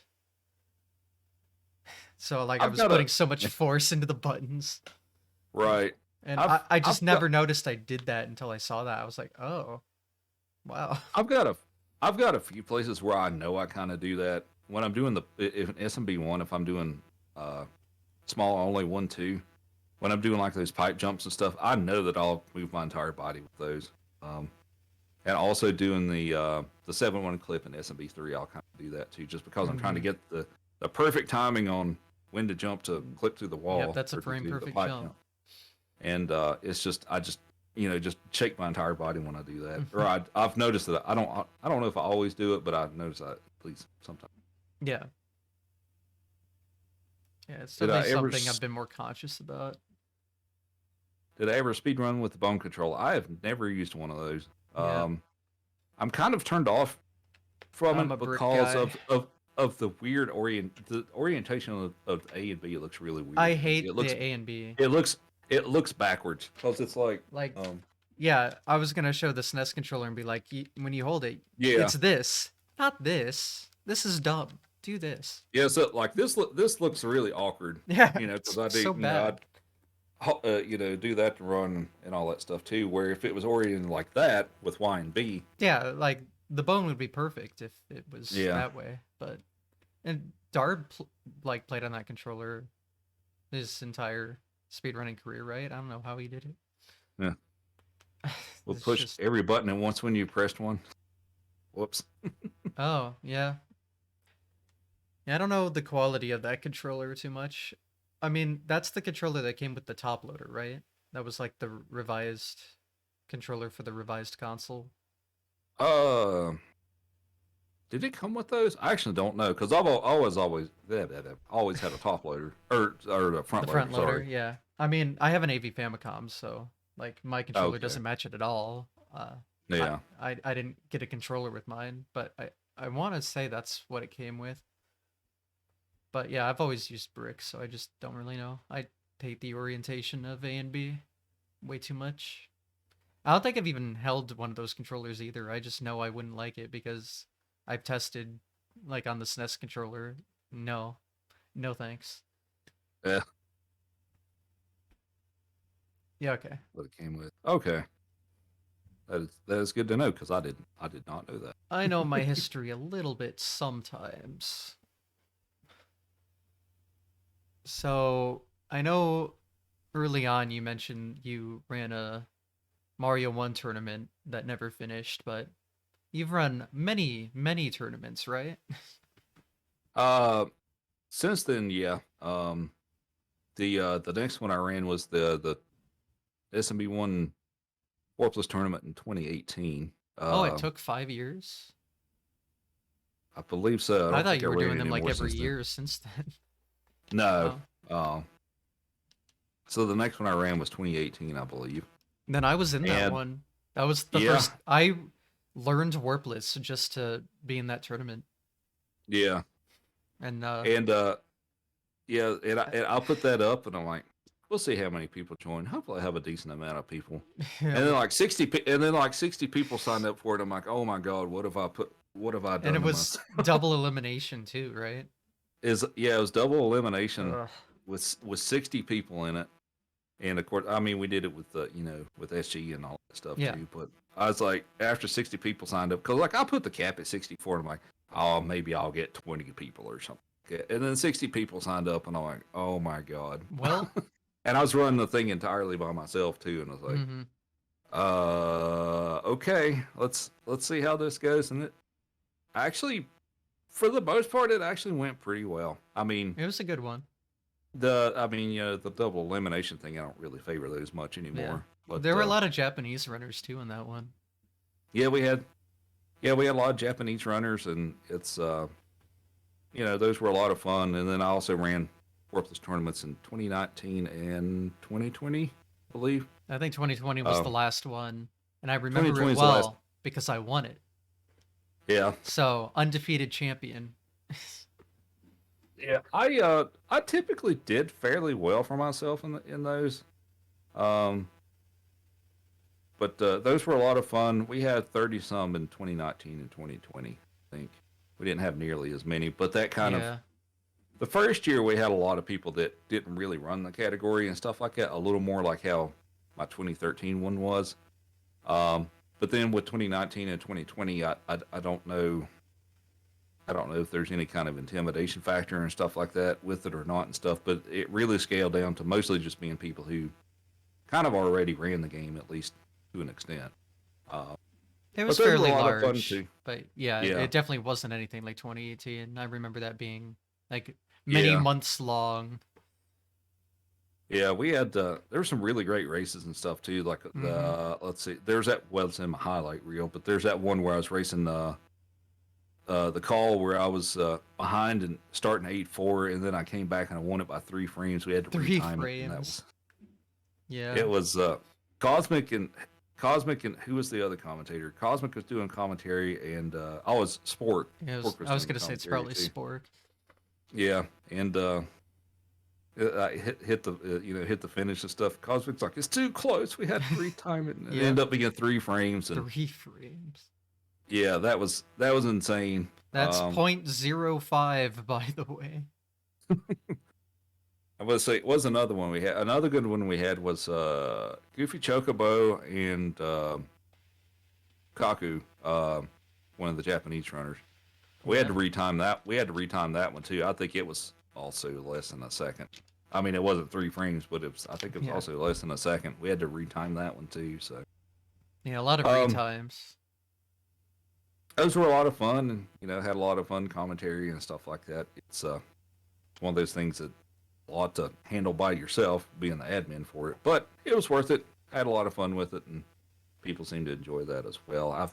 I'm asked occasionally if I'm going to run another one, and the answer is maybe. It's just It's a lot of work I to mean put them there's together. I mean it's not just one reason and stuff too, but it's just I have less time to dedicate to stuff like that now than I used to, just because of other things like the S&B2 tournament we just had. I co-hosted that with Kurt, so we kind of split the duties up a little bit. Of course, I mean that was still a fairly small tournament in comparison, but Hmm it's just uh, yeah, it's just I don't have as much time as I used to for stuff like that, and um, I don't know what the reception of it would be now that it's been a few years since I ran it. But we do have a lot of people in the community too, so I'll have to think about it. Um, and I've also been asked to run by a person or two if I was going to run another All Star tournament. That one's maybe as well, but I think the 2021 was the last time I did a All Stars tournament. I think those tend to be smaller just because not as many people know how to run 4 games, but Yeah, that's the all th- four. those are those are pretty cool too. I think I was in that one too. I've been in Yeah, like you every tournament you've ran except for 2013, I think. Maybe. Yeah, it's Unless you've done ones I not thinking of. um let's see, I've done 2 or 3 All Stars tournaments, Oh, well, maybe never it's just mind. 2. I think it's just 2 All Stars tournaments, and then the SMB2 tournament was finished or yesterday Mm. or Friday, or is it yesterday? It was yesterday. Yeah, it's yesterday. Finished it yesterday. But so as far as me running more tournaments this year, we'll see. It's on kind of time I have and stuff too. It's a lot of setup and work and things like that too. And of course, the more people you have, the more keeping track of people you have to do and stuff like that to make sure things are getting done on time and stuff like that. Because Yep. I'm kind of a stickler when it keeps to trying to keep things on schedule and stuff like that. So it's kind of having to tap people on the shoulder and be like, "Hey, have you done scheduled your race yet?" So Mm-hmm. decathlon tournament, Oh boy. hard pass, hard pass on that. That takes way too long to like be a tournament probably. No. That'd be fun. It'd be what, me and Mars Yeah. Just and do maybe a Burnout. just do a race at that I point. can't I can't think of anybody else who would. That's a huge dedication Yeah, that most people just wouldn't be prepared for or like want to prepare themselves for. And tournaments need like a decent amount of make people. yeah, make it maybe. Like did he just did the any percent one though, didn't he? I think. But in any case, Yeah. um, but let's see. I was trying to think if there's anything wanting to cover.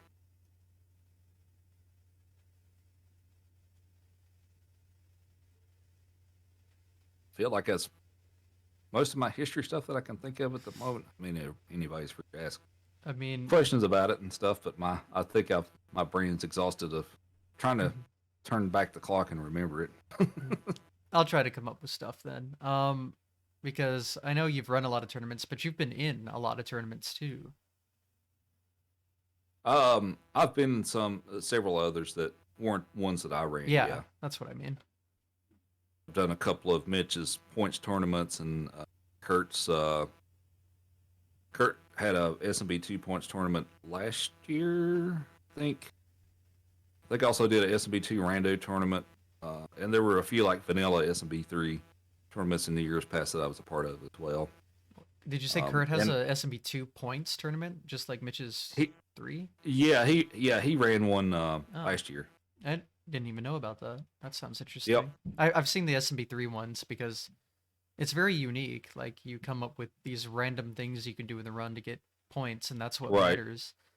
Like Yeah. you don't see anything like that really. Yeah. That was pretty cool. Um, oh yeah, and I also did several over the years. I've been in several SMW tournaments as well. Mostly like no Star World type categories, but I think I've Hmm. also done like 11 exit and stuff like that. But it's been a number of years since I've done an SMW tournament, but I used to be in those fairly often too. Yeah. We haven't talked about live events like GDQ yet, I don't think. You've been to quite a few of those, right? I've been to, let's see, I went to about like what, 5 in a row. I mean, I've got my The badges on badges. Yep. the thing back Mine there. are hanging on my wall over there. Um, the last one I went to was AGDQ 2020. Of course, there's only been one in-person event since then. Yeah. But couldn't make that one work. For this summer, I don't know yet if I'll try to go to that or not. It's just see how that goes. I'd like to try to go, but I've got a couple other things too that I Hmm. may have obligations. And then we'll just have to see financially if it. But um, but yeah, I've been to several of those. I've volunteered at quite a few of them. I was stream tech for one or two of them. So basically, the stream tech you set up the scenes and like set up like the gameplay feeds and start and stop the timer and stuff like that. So I did that once or twice. I think I did that twice actually. Um, thing is interesting about that is when the runner is not exactly clear of when you're supposed to start and stop the timer, that becomes that becomes Yep. interesting really quickly because you're the one controlling the timer and there was, let's see, there was this one guy that was playing. What was he doing? Dark Souls? Was it Dark Souls or something kind of like Dark Souls? And it like at the end of it and all that stuff is like, yeah, I'm done. No, I'm not. Yeah. Oh, let's just do this too. And I'm like, do I stop it? Do I start it? What am I supposed to be doing? I feel like the So, runner should start and stop the timer, honestly. They'd have a better hey, idea of when you do it. yeah, just put them. Just give them a foot pedal out there. Just give them a foot pedal. I mean, it would work. Yeah. Um, and then for the other ones, I've been for the ones I volunteered for, I've been enforcement. So basically, I get to walk around and make sure You got people your are badge staying, on. got your badge on and not, or, not acting out of line and stuff like that, not passed out in the corner of a random room and stuff like that, with drinking too much, There is things like story that. attached to that specific. Um, I mean, sometimes you'll find a person, just kind of passed out in the corner of a room, and you just go, tap them like, hey, you got to leave, you can't be. Um, Go to your I hotel did, room. I did have, I did have a little bit of a, I guess, argumentative. It wasn't a real super, like, it didn't really escalate that much, but there was a fairly big name streamer. I won't say who it is. Yeah. There's a fairly big name streamer that was kind of very, it's very noticeable that he was trying to hit on this woman, and Mm. she really wasn't interested. That seemed to be pretty clear. And of course, he was rather intoxicated, and he kept on and stuff like that too. And Yep. and is one of those. That was pretty obvious and stuff too. And, he escalated that a little bit and stuff, and ended up getting like the actual like GDQ staff involved with it. He Mm. wasn't too pleased with that, and they talked it over with him and stuff, leaving and stuff, or getting on the elevator to go back up to his room, and he saw me and all that stuff, and he started, kind of talking trash to me and stuff like that. And he was like, "Hey, enforcement guy," and all that stuff. And he started talking a little trash and things like that. Interesting. It's for the person that it is, probably not surprising. I'd feel like You don't have to. I'm probably bound to not say who it is, Yeah, but just most people would know who it is if I mean. interesting. um, but Mm. so that's but aside from that, it's I actually enjoy the enforcement thing because you get to get up and you get to walk around and um make your rounds and chit chat with people and stuff like that. So it's kind of a lot less stress and a lot more fun than doing the stream tech stuff, just because you can kind of go around and socialize with people and not sit there for like 3 or 4 hours straight and stuff. You can get up, things like that. Mm-hmm. Shout out to Clay Chu, rain enforcement, Carol Vincent. Yeah. Um, but I enjoyed those. Most of the shifts I had were actually like later at night. Yeah. um, but like midnight on and stuff like that too, which is being able to stay, be able to stay up and walk around and stuff definitely helps with the late night wanting to go to sleep. Yep. Um, I remember the as late far as nights. as far as my I guess participation in the event, I've never had a run at GDQ. I did do commentary for the SMB1 race in which one was it? SGDQ 2018. I think it was Was that the one 2018. where Cosmic did the one-hand run afterwards? I believe that was the case. Yeah. Yeah, that would be It was SGDQ me. 2018. Yeah, on the couch we had me, Lack, and Oglib.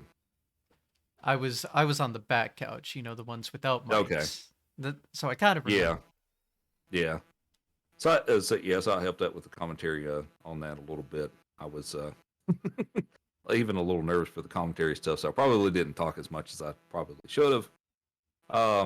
But that was, that was still pretty fun. That was a good Hopefully one. someday I'll get some sort of a run into it. That I'll actually do myself. But you know, I've been on a couple of hot fixes. I was on the one with you and Haxer. Was that a couple of months ago? Yeah, it's fairly Um, recent. yeah, where we did the pentathlon Relay. relay. Yeah. So that was pretty fun. Be up for doing something like that again. And then a few years ago, we did a lost level showcase. Were you in that one? I was in that one too. Okay, that's what I thought. I was trying to remember who all was in it. I knew Cosmic was in it, and I thought you were in it. Cosmic Tecate, Goofy, Big John, Yeah, maybe even Xerox. I mean, everyone did like different categories, so right. Yeah, and I did the D4 Warpless Luigi race with Big John, which was yes. actually pretty good. I think I ended up doing something kind of silly toward the end of it, and um, losing that one, but it was still a lot of fun. Now there was some back and forth, so it was a lot of fun, and it's also kind of fun to show off the Luigi run and how it's kind of different from the Mario run. It's I mean technically it's slower, but it's still kind of interesting. Times of how it's a little different because it has the different physics. But so I've been on a couple of GDQ hot fixes, and those were. Um, but if I'm going to submit one for the upcoming one, I guess I've got to figure that out pretty soon, don't I? Yeah, I submitted a Um, couple things, but I'm not. so I didn't put all too much thought into mine personally. Just a couple to put on yeah, there and hope for the best. so we'll see if I want to try to submit for that. Jimmy really loves Chinese Mario World, and I'm not sure why. It's just his favorite game. Mm. I think all the Blues ran CSMW at GDQ once. I'm not super interested in that, but Yeah, understandable. I it's say it's a it's a video game. About all I can say it's a about it. video game that exists. One of the video Yeah, games of all time, in fact. yeah, indeed. Do you have any like fun GDQ stories not on shift? Um.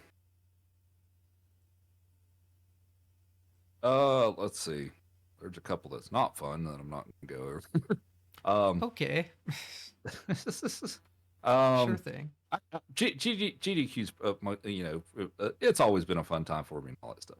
Yeah. There's a person or two that was kind of being a little, weird and stuff like that. But in any case, one of the things that's actually a lot of fun is doing. Have you played the 4 player? Um, Battle Royale. yeah, Of the course. SB3 Yeah. thing. Mm-hmm. I'm not particularly great at that, but it's still a lot of fun. Oh yeah. Um, There's a line every time. yeah, like Darbian's really good at it. TMR's pretty good at it. I think Lack's pretty good at it too. Yep, they're the From ones what I always remember at it. playing with them. Yeah, but yeah, it was. That's a lot of fun. I'm terrible at it, but it's still fun to do. Yep. um, spotted me at the 4 player battle mode. Yeah, possibly so. Ever go to ESA? No, I haven't. ESA, I haven't. That's too much money for Uh, flights. yeah, it's At least for I me. couldn't, I couldn't, I couldn't swing that right now. But yeah, the only place out of the country I've been is to Vancouver. I'd like to make it to Europe someday. Not this year. Yeah, I would say ESA is a thing I'd ever go to. There's just so much stuff to go to here that already costs a shit ton of money. Where adding Yeah, that onto it is just I I don't have money. That's all. I have money. It sucks. You seen the like pills, the speedrunning pills going over Twitter yeah, I've recently? seen. Yeah, I've seen that. Blue pill for me. Pay for all my speedrunning events, please. I'll go to them then. Yeah, it would be. I That don't would care be how nice. dog shit I am at speedruns. Let me go to events. That's my Now, take on it. now for people who've never been to a GDQ and are interested in that sort of thing, whether or not you're actually a speedrunner, I'd recommend at least trying to go to it once. Uh, Especially if you like meeting people and chit chatting with people and stuff like that. I definitely recommend that because it's a big for a lot of people stuff. It's a big social event. Like I think a lot of people that haven't been to one kind of thinks that a lot of the time people spend there are actually spent in the stream room. Oh God, You know where no. the go, you know where the actual events go or the live stream is going on. Hmm. Every time I go, I may go in there and watch like 2 or 3 runs the entire week. Hmm. Like if I'm there the entire week, I might watch 2 or 3 runs max. If I've got particular ones that I want to see. The rest of it is, you know, hanging out with the people in the practice room, you know, doing races or doing like the 4-player battle mode thing or just chit chatting, meeting up with people. You know, we'll go to dinner sometimes, you know, just depending on what the situation is and stuff like that. So it's a lot of hanging out and stuff like that. And there's usually like an arcade and things like that too that you can do stuff. It's just a very meet and greet and hang out and play games and stuff like that for a lot of people. So that's if you're interested in stuff like that, I you know say you know give it a shot and stuff like that. If you're, I mean, a lot of people are you know can be kind of timid and introverted. Like I'm an introverted person, stuff like that too. Hmm. That's not always easy for me to walk up and say hi to people that you know that I, especially if I don't really know them that well already. But you know, you know, it's like I'm a person that you know give me a little bit and I can get over the stuff too, and I enjoy the interaction stuff too. But if you're not really willing to talk to people at all, in my opinion, maybe you wouldn't have the greatest time unless you really just want to sit in the stream room the whole time. I mean, some But if people you do like, do that. some people do that. Not a lot, but some. Yeah, but I feel like the majority of people there spend a lot of time interacting with other streamers and runners and stuff like. Yeah, I think going to SGQ 2018 for me was kind of life changing in a speedrun sense because I was still really new and I still played on emulator. If I didn't go to that event, I probably wouldn't have switched to console. I probably wouldn't have the That. Yeah, friends I do now. I probably wouldn't have been like, speedrunning's kind of sick. So yeah, I'd recommend it highly, personally. yeah, and it's just meeting people in person is just a you know a different experience too. Yeah. And you know get to know them a little better and stuff like that, and it's just you know easier to ask questions and chit chat about stuff. You know when it's not you, you know it's like it's when one's streaming and you're behind the keyboard, Hmm, you know, yeah. and stuff like that. Um, but yeah, I've met a bunch of people that I've hung out with quite a bit, stuff like that too, and at several of the events, and uh, I mean, there's a bunch of people I couldn't name them all and stuff like that. But, Hmm. that event was technically Facebook. Yeah, that's for me. Yeah. Um, and Although then it wasn't. I did it in like early 2018, I think. yeah, and then you know, and I've had just some you know just actual viewers like come meet me there and stuff like that too, and having the name badges helps because Oh yeah. with the number of people that I've met, I'll be honest, I don't always remember what the what the name is with the face that I see and stuff like that, and I'll just have to you know glance at the badge. Oh yeah, that's who that is and stuff too. It's just because of so many people, you know. But I still feel bad sometimes, and I'm like sitting here and I'm like I can't remember who you are. Can't believe Salt's spreading lies in my chat. Stay away from those events. I You- tell him to do the exact opposite as many times as possible. Any That's what I do. Fan crazy fan stories. story? I don't think you're seeing fans at GDQ. It's just fellow acquaintances at the very least. Yeah, I don't really have like a story for that. Like people are pretty you know pretty chill and Yeah. stuff. I just I mean, you know, it's like I'm not some big god tier streamer, you know, with thousands of people, or you know, concurrent viewers or anything like that. So yeah, I don't have people running me down asking for autographs and stuff like that. Yeah, I don't think anyone that goes to GDQ is there to be like, holy shit, famous people. Like maybe like some of the bigger cons have stuff like that, but almost Yeah, everyone that goes maybe to so. those are like speedrunners. So it's like Right. you're all equals going there for the same reason, basically. So there isn't any chance for someone to start freaking out at the sight of someone usually. Although yeah, Absolutely. Rupert is a pretty big celebrity, I think. So How many events have I ran at? For GDQ of the actual main GDQ events, I haven't had any runs for that yet. I've been in a couple of hot fixes that we were talking about a few minutes ago.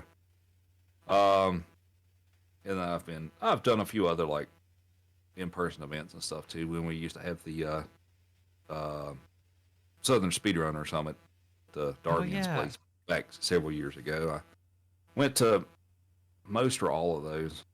That's unfortunately not really a thing anymore, but it was fun while we had those.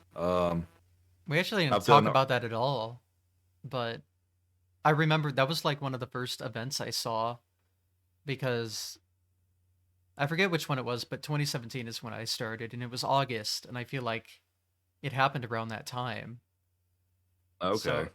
So that's like one of my first memories is seeing that event in Yeah, 2017. several years we tried to do it around Labor Day Hmm. because of a lot of people got that day off and it's a long weekend and stuff. But we did 4 or 5 of those, and we had them at Darbian's house and stuff too. And he was, thankfully very accommodating for us to use his space to set up and do speed runs and stuff like that. It He's was got a always a sick fun time. basement full of TVs, Yeah, so it works out. yeah.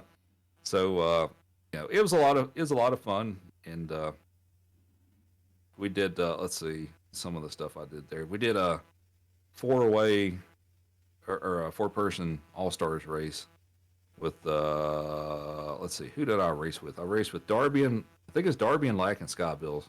I think was one of those I did. I did 95 exit for No Cape once. I did Chinese SMW. There you go, Jimmy. I did that in an event. Jimmy said the Um, line. Actually, I think that run that I did at SSS is actually my PB for that game.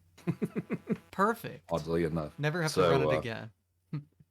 yeah, I just don't have the Except splits for it. unless you get $1,000, as mentioned earlier. Yeah, or 10,000 or whatever I said. Um, for the record, I hate that game. Yeah, It's I think awful. everyone does. But some of my viewers seem to like to see me suffer occasionally. I think Um, that's what all viewers love out of yeah, streamers is to see them to an ex- suffer. to an extent, yeah. Um, let's see, what other events did I do? Oh, um, there's a speedrunning event in Seattle that I went to with Barnowl in 2017, 2018, Hmm. something like that. It was what was it called? Northwest Speed Fest is what it was called. Oh, there's a It was Midwest Speed Fest. I haven't yeah, been to it, but I did an online event. It was like my first ever on like marathon run, I guess. yeah, um, yeah. I know about that one. I've caught a bit of it. But this one was in Seattle, and it was a Northwest Speed Fest, and Barnell and I did a co-op SMB1 Warpless. That's what we did. Um, Unfortunately, with that event, they didn't have the VOD recording turned on the Twitch channel, and they Hmm. forgot to local record, or something happened with the local recording. So Incredible. there is no proof that it ever actually happened. Unfortunately, I'll take your word for it. um, it was it was a pretty fun event. They had this set up in like a it's kind of a complex for like a art studio type thing. I don't know exactly Hmm. how to explain it. Um, but yeah, it was like in the middle of the city and stuff like that. But it was pretty fun. It was pretty cool, and I met a few people Some of the uh, there were several Mega Man runners there that I actually had for. It was pretty cool, but I did do that one. I was just kind of sad that it there's. I think I've got a sticker from the event laying around here somewhere. But I think it's really about the only uh, thing I have back from that stuff because there's no video. The only Unfortunately, proof it ever existed. yeah. Um, but I think that's most of what I can think of for the. Oh no, we had the SMB one in person thing back in November. That we had here in Denver. That was fun. That was a lot of fun. We had who all did we have with that? We had Cosmic, we had Wes, we had Supersonic, Nifsky, Triller,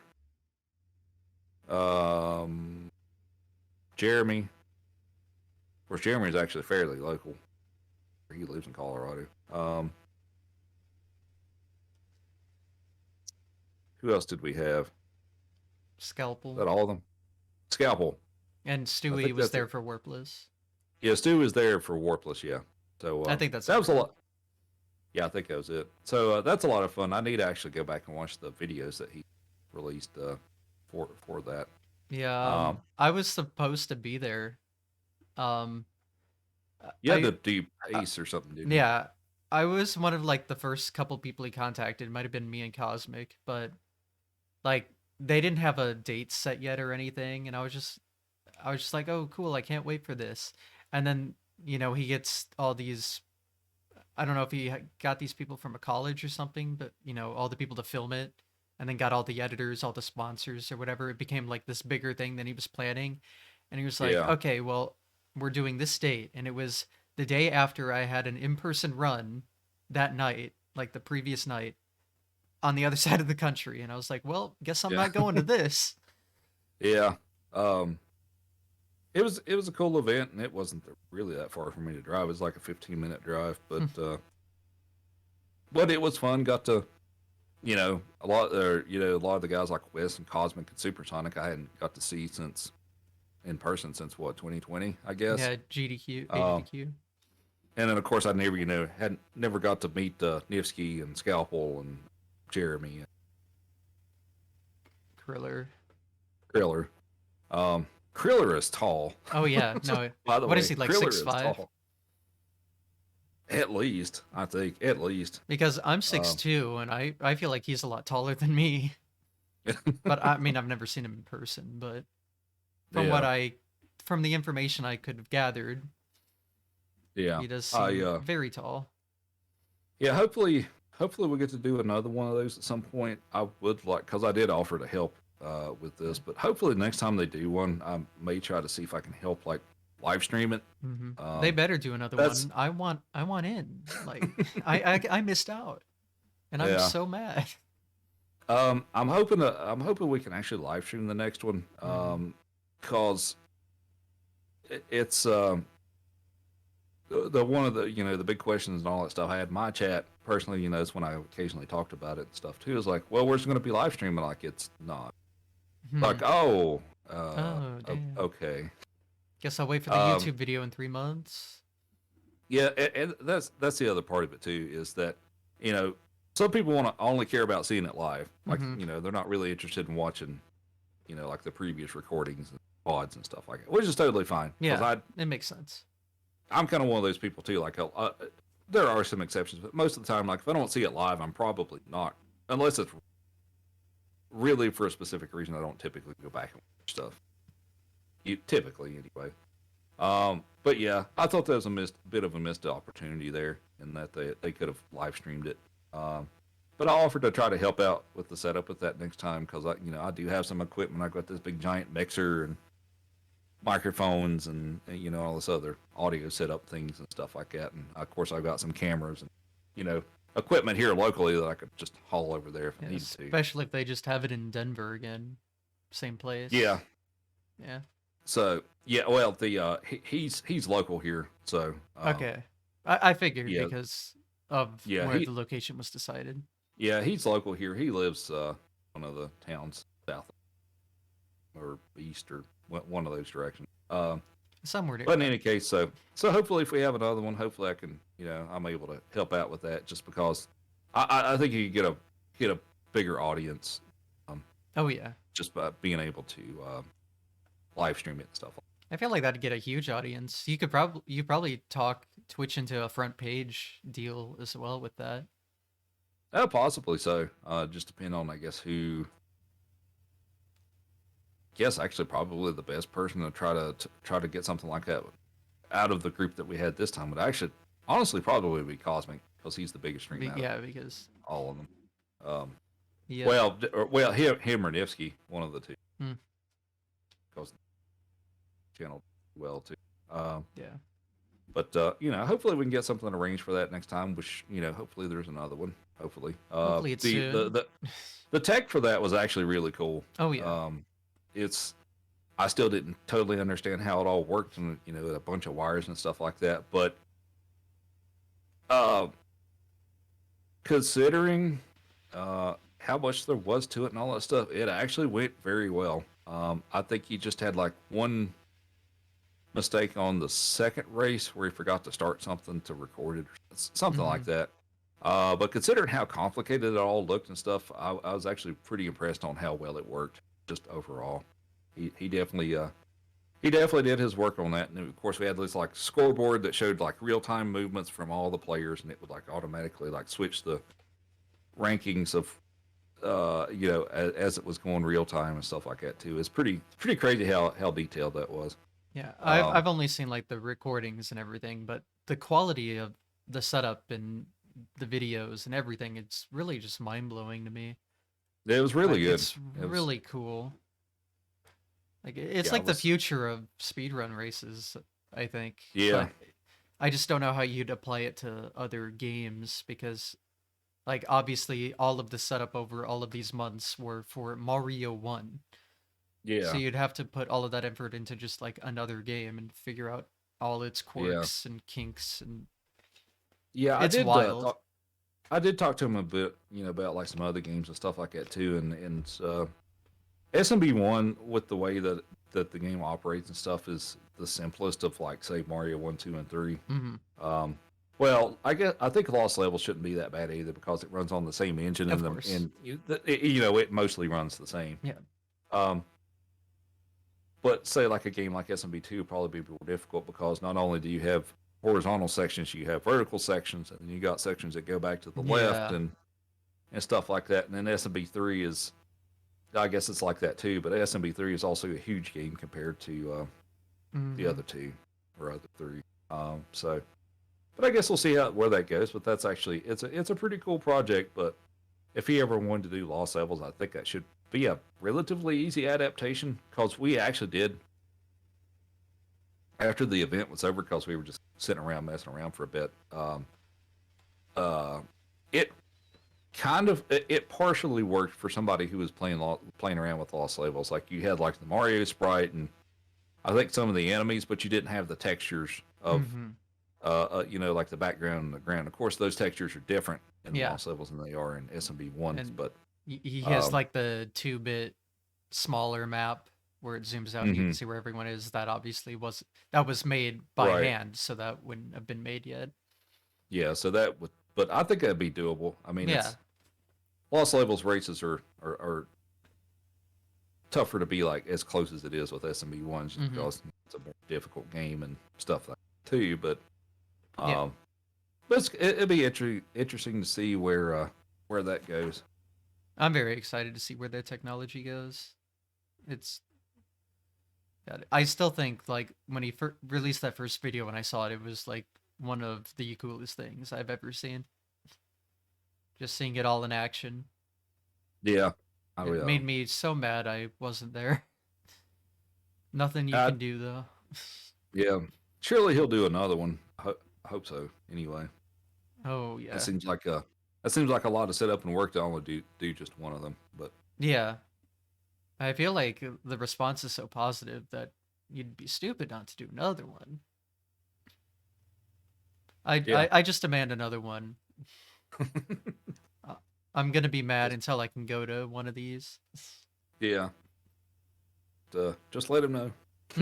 Oh, On the I've let him te- know plenty. okay, fair enough. Well, all right. So is that all on live events? I think so. Yeah. Um, let's see.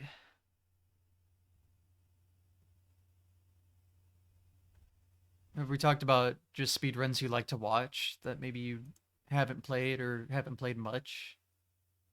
Um, kind of interested in Zelda 2, actually. Mm. I actually played that game and beat it for the first time, a year or two ago, on my stream. I'm actually oddly interested in that run. It's a difficult game, but Oh, I'm actually yeah, kind of I've seen some interested in videos that. about it. It seems like really complicated. Uh, I Like mean, I some of the guess you gotta, tricks you have to do at least. Maybe not yeah. certain categories. I think I'm more interested in that than Zelda 1.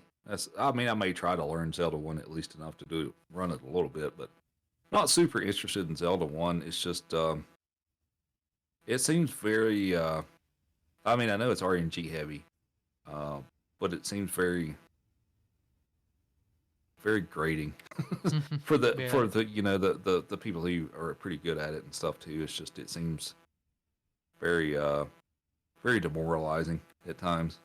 Philip CDI. You hate or you love all the shit games.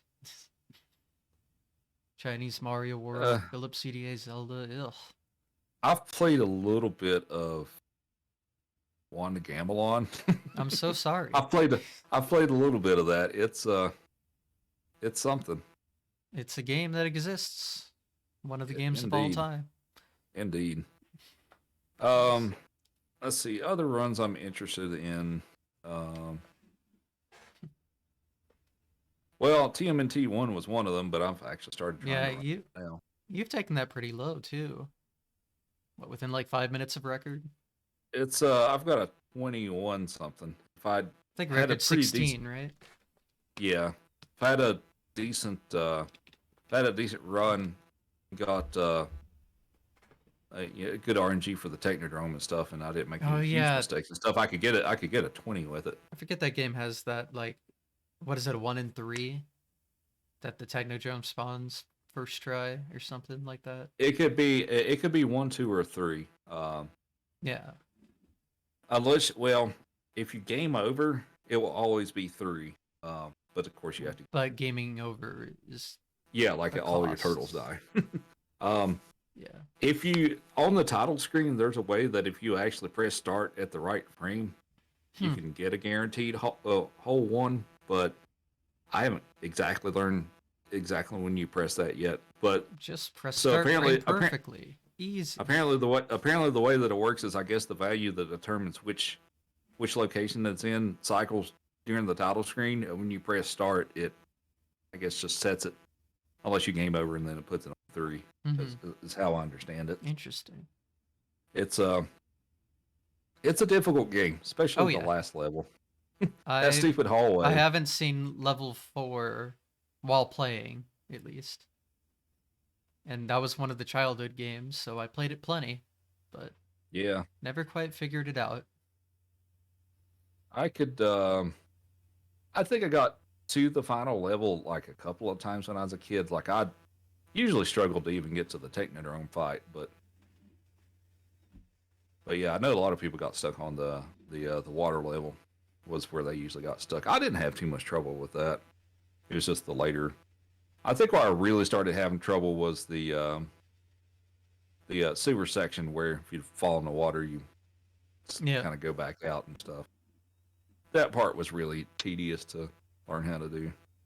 Well, they're tricky jumps that don't really make a ton of sense.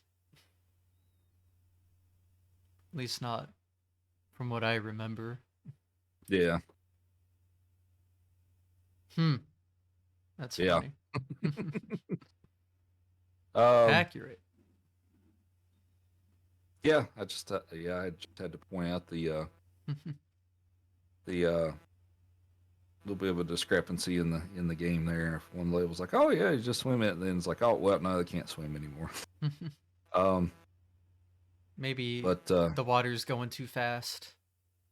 yeah, maybe so. I guess you could theorize that. And it's just kind of funny. I guess What's also the say, lore? yeah, I guess it's kind of somewhat, I guess for me, kind of like a SMB1, where like you have 2-2 and 7-2, but like little water section and like 3-1 and stuff like that. Like, no, you can't swim in that. No, Or that's just blue blue lava. lava. Yeah, Blue lava. blue Yeah. lava. Right. Any other games? Um, someday maybe I'll learn 1 star for the Mario Hour. Maybe someday. I do see that Nintendo 64 back there.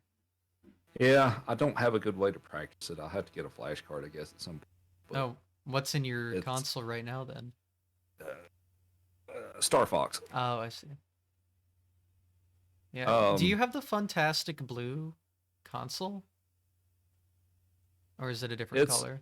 It's green. Oh, okay. It's hard to tell on here. I have the blue one. Oh, so okay. I was just going to be like, oh, hey. But yeah. Yeah, mine's I guess the it's green. jungle green or whatever. Oh, okay. Was that the like Donkey Kong 64 one? Or was that like yellow? Or that had like a yellow I'm not control. sure. I know a lot about random like console variants and stuff sometimes, so maybe me asking this is stupid of me. I just assume everyone knows everything. Be a future OOT runner. I know how to do the infinite sword glitch. That's about it, but can do that. That's also a game I've never played or really even watched. I've never been a Zelda person. I should change Zelda. that someday. I like the Zelda franchise of the ones that I've played. 007, yeah. I used to play a ton of that.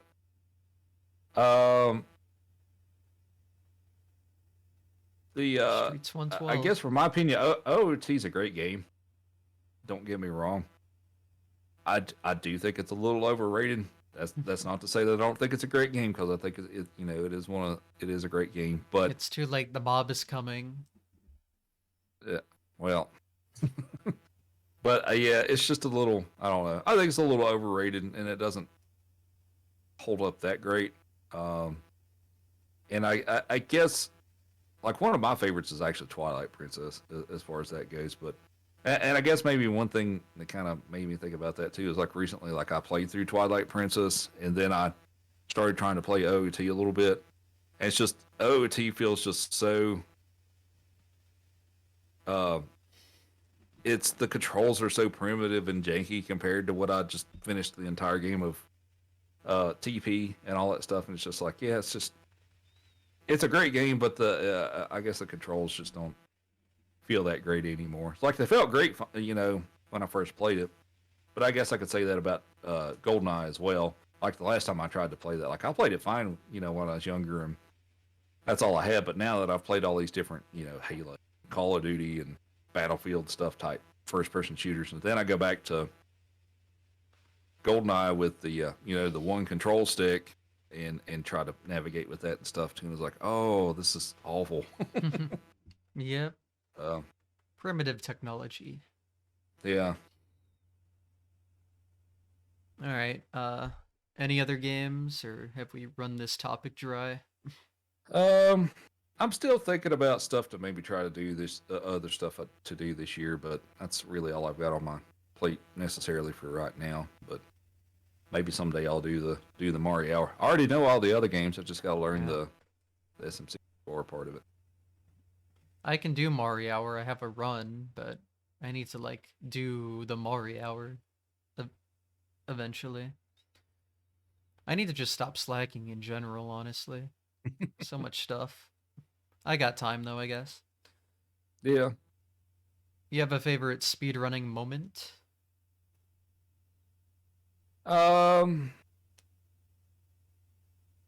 Actually, DKC is a thing for a bit. That not necessarily. I just need to. I think I'm at the point now where I need to actually start learning some real strats for it. I'm at with that. Speedrunning moment. Um,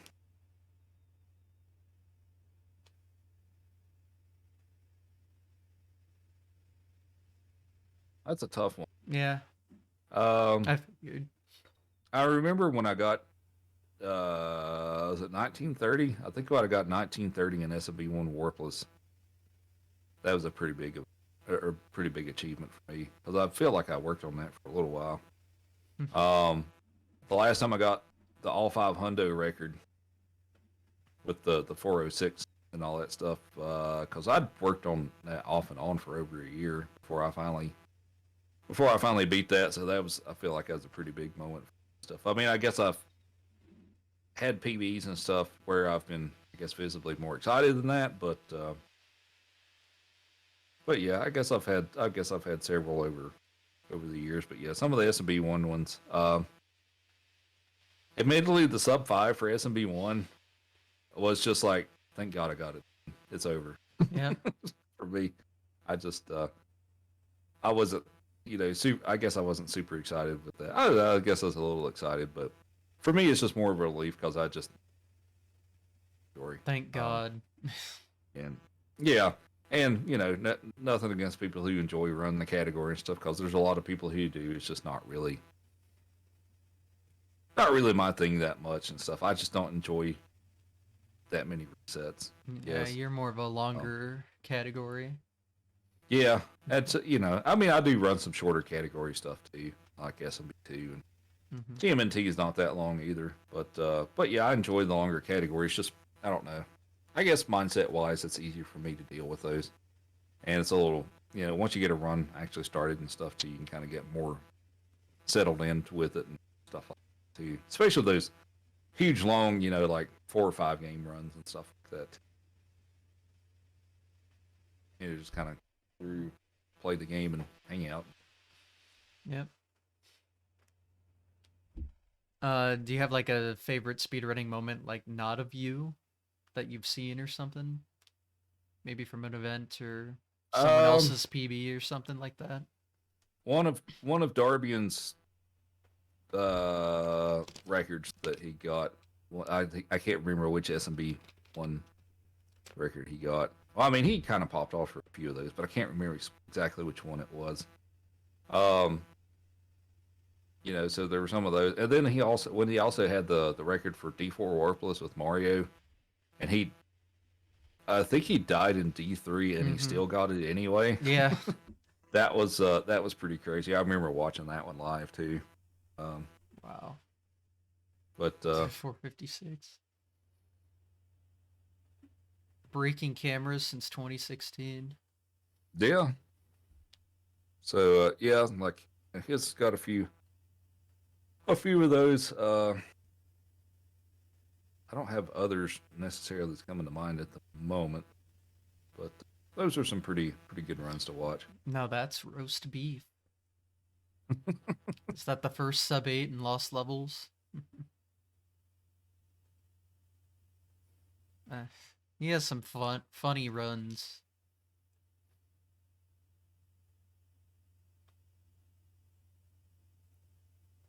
Well, I'm running out of questions here. Okay. I kind of want to talk about your stream though. You have like a lot of cool stuff you do on it though. Like I see that wheel in the background. You have like viewers can pick stuff, some more interesting channel point stuff that I don't see a lot of other streamers do. At least not in speedrunning. Yeah, viewers can feed the dogs, true. Yeah.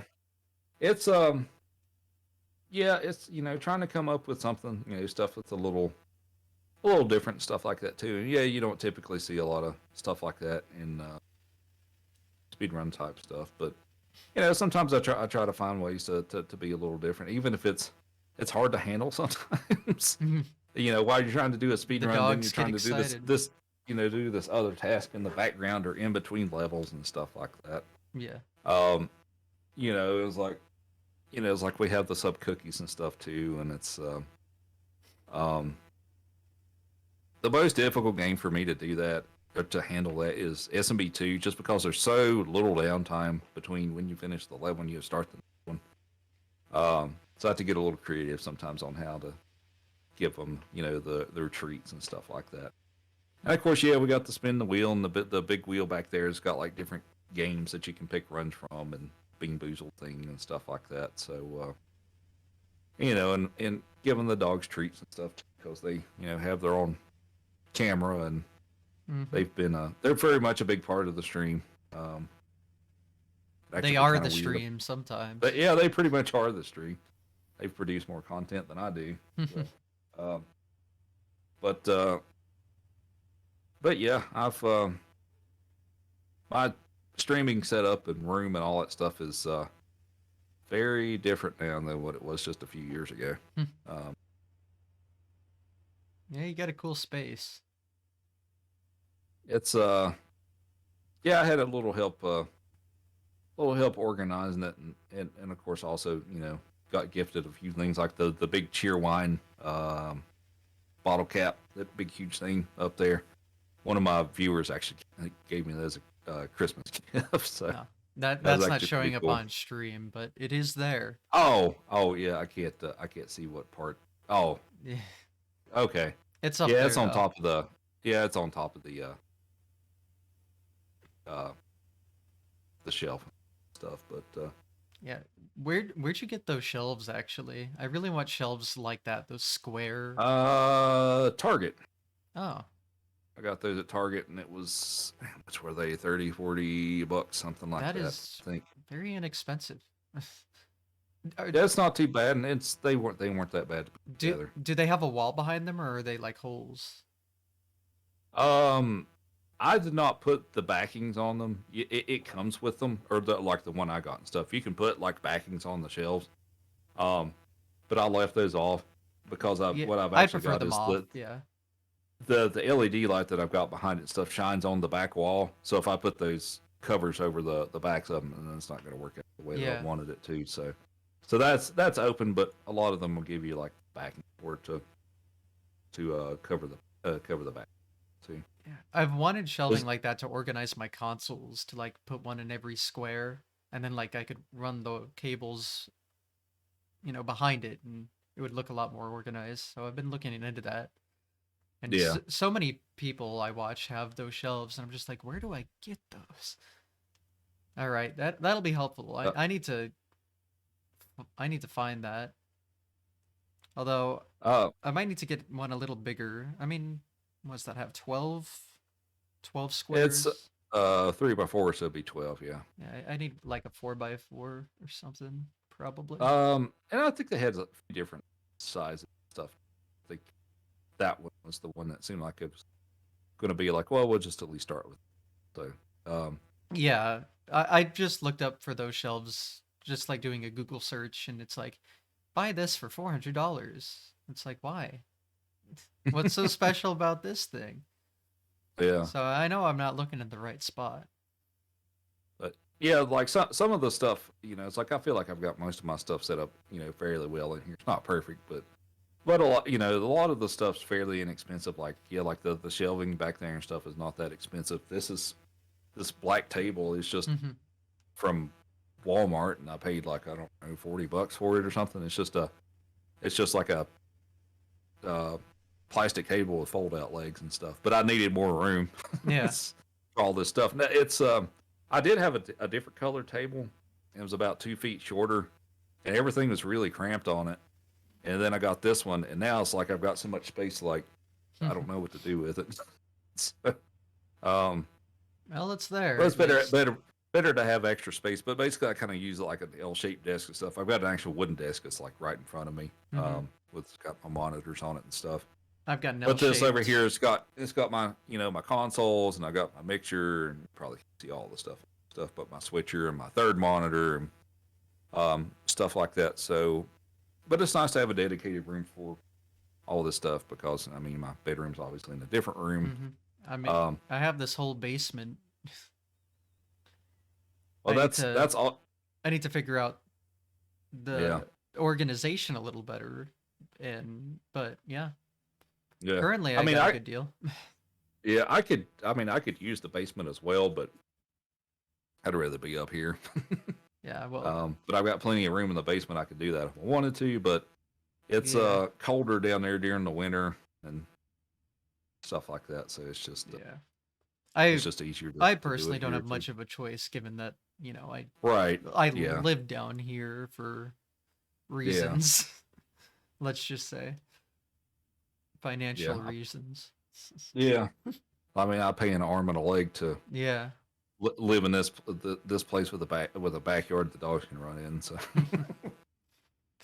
It'd is be that like that. an NES 3DS? Yes, it is. It is an NES 3DS, Oh, that's what that is. and it does work. It's probably the battery's probably dead on it now, but the It's like, is it a new XL? it's an XL, but it's not the new one. Not new. I've Um, I've had a 3DS since like when it released, just the standard blue one, but I really want that like new Galaxy XL one. I think that looks okay, cool, but that'll probably cost me so much money just to get. But yeah. I I've never had an XL and I want the newer one the because I think you can actually with the new 3DS XLs. I think you can actually load software on it to be able to like stream it. I think yeah, so that you don't actually have to put a try to put a capture card or you don't have to have a like as a modded capture. capture card in it. Yeah, modded That's sick. console Wow. because that used to be the only way is like Mm-hmm. you'd have to physically mod the 3DS to be able to output the capture, but now there apparently is a piece of software you can load on the new 3DS models that allows you to just like stream it over wireless or however that works. I know somebody that kind of set that up. I don't know a ton about it, but I Wow. know it's possible with Well, those models. But I think also I know at one point I don't know if that ever changed, but I know at one point the stock ran out for all the capture boards and stuff for those, and nobody could get them anymore. But mhm. I don't know if that's still the case, but I know it wasn't. Well, damn, that makes me want one of those even more now. I thought I would have to spend $1,000 on the fucking capture card. I know that's like a pain in the ass to deal with. Wow. I'm learning so much good information today for my horrible gaming spending habits. So, we It's love to easy hear to it. spend it's easy to spend money on all this stuff. I went to a game store recently for the first time going into this game store just to look at it. I walked out with a PlayStation 1 bundle. Oh, really? Yep. It was like $90. I was just like, I've never had a PlayStation console at all. Let's start now. So now I have a PlayStation. Okay. Yep, just I have a, terrible spending habits. I'm not too bad for buying stuff like that on the whim and stuff. Yeah. I mean, not that I haven't. I mean, I have done it before, but I'm not usually not too bad for that. I guess the last thing I bought from a retro game store was my replacement Super Nintendo that I have now, which coincidentally ended up being the one chip model. Ah, yeah, Um, that's the other thing. I want a one chip. I don't have a one chip model. I went to yeah, I just went to the game store and all that stuff too, and I saw they had the consoles on the back counter there, and I was like because there's like specific um, serial numbers that Yeah, start with certain it starts with characters. a 3. And Yeah. even that it's not like guaranteed. It's just like more likely that it Right. is or something. Yeah, and so I kind of sort of slyly tried to figure out which one it could be. So Mhm. the one that I got, see, like you don't actually know really 100% for You have sure no unless way of you knowing open the for sure unless you open it, yeah. yeah. And I'm not gonna be there and be like, hey, can you open this up and read Open the it for me. motherboard for me? um, so it's like what it is my other Super Nintendo started giving out on me anyway, so I just needed to get another Mhm. regardless. So I got it and I'm like, might be a one chip, and I bring it home and I take the specialized screws off of it and I look and um, actually, you know what? I think I actually streamed with it first, and then I checked like the next day, and after people were like, "Oh, it looks really clear today," as far as the Yep. the video quality and stuff too. And so I took the screws off of it, and I looked at the motherboard, and sure enough, it says one chip on it. It's like, okay, sweet. Awesome. Um, I need to get lucky like that because it's yeah, I'm not a huge it's fan of my SNES. It a lot of times like here. So I got when I first got the SNES off eBay, I ordered this from DK Oldies, which I wouldn't recommend now because I've heard a lot of bad things about DK Oldies, but mhm. um when I plug this into my cartridge sometimes it gives me the pirated screen. Like, it is illegal to pirate video games, blue text, Oh, yada yada. And I don't think it's the cartridge. I think it's the like console dock or like cartridge slot not really working properly. So I think I just got kind of a bad SNES. I mean, it's worked so far, but yeah, so I want to get a new console, but if I take the time to do that, I want to make sure it's a one chip. But it's so hard. right. It's hard to like get lucky in that field, I guess. Like you can never Yeah, guarantee it. right. Unless unless the person is willing to go through the effort that it takes to do Hmm. that. I mean, there's a couple of ways that you can be fairly reasonably sure, but that requires But like it's still booting not specific 100%. games and stuff. Yeah. There's like Lion King's got like there's like a special code that you can put in and stuff Hmm. that'll give you like the codes for it, and you could be more more sure about it. I think it's still not 100%, but be more confident with that. But then that still requires you to hook it up, put in that specific game, and put in the codes and stuff like that. So Yeah. It's a pain in the um, ass.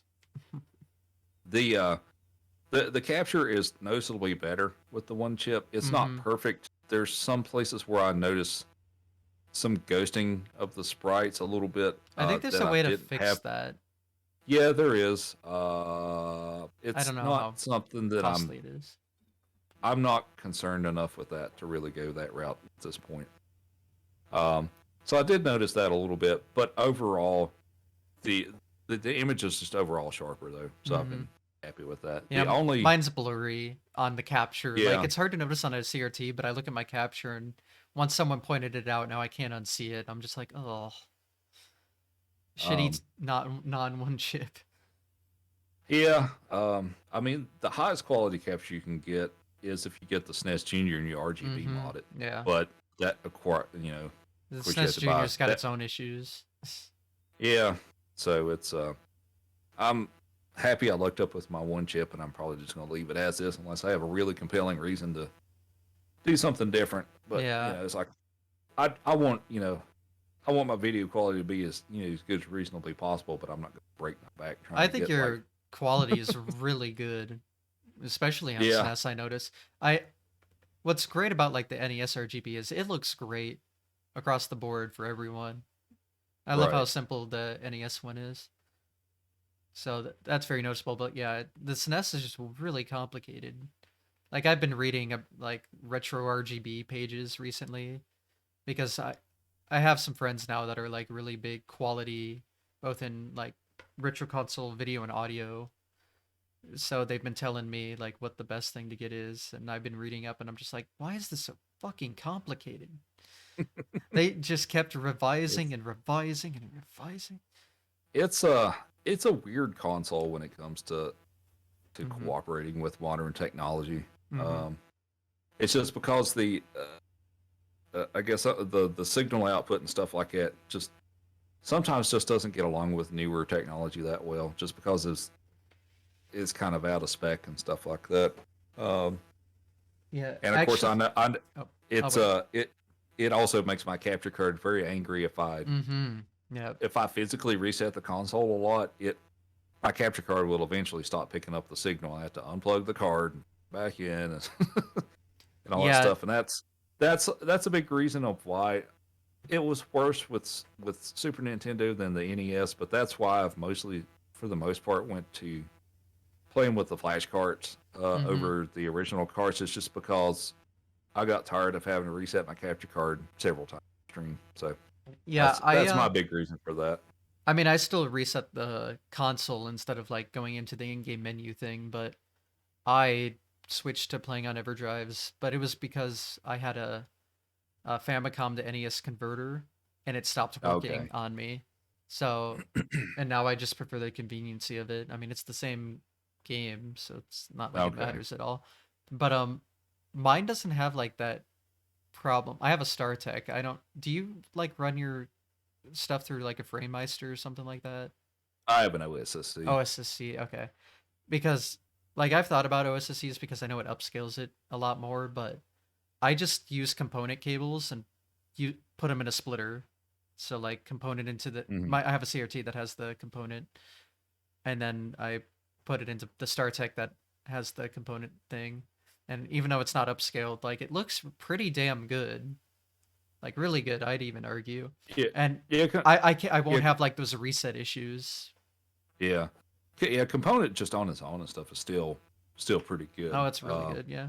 And you know, and I guess if I got a different capture card and all that stuff, too. But at the same time, it's like I have a workaround for it. Do I really want to spend Yeah, more money on it? like I'm happy with my setup and I'm like scared to touch it.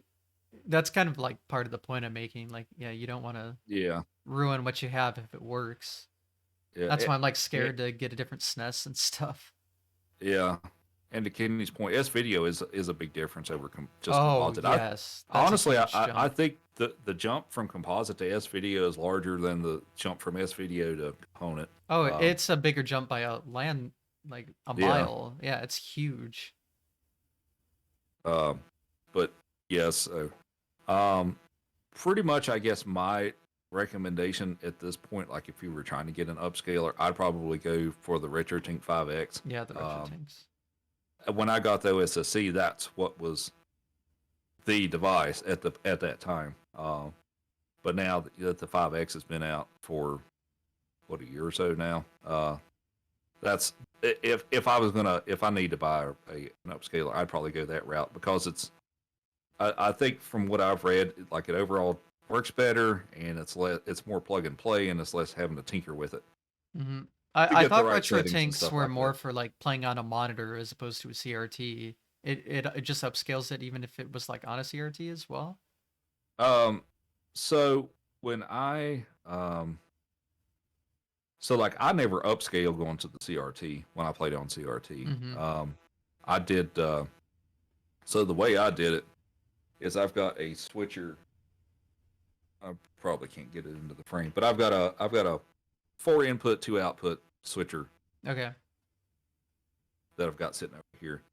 So the way when I had the CRT set up when I still did that before I dished it like about a year ago, um, is I had output one go to the CRT, so it was just straight composite to the back of the TV. Mm. But output two would go into the upscaler and then go to the capture card and all that stuff. So I just had straight component video to my CRT, no upscaling or anything to Okay. my TV.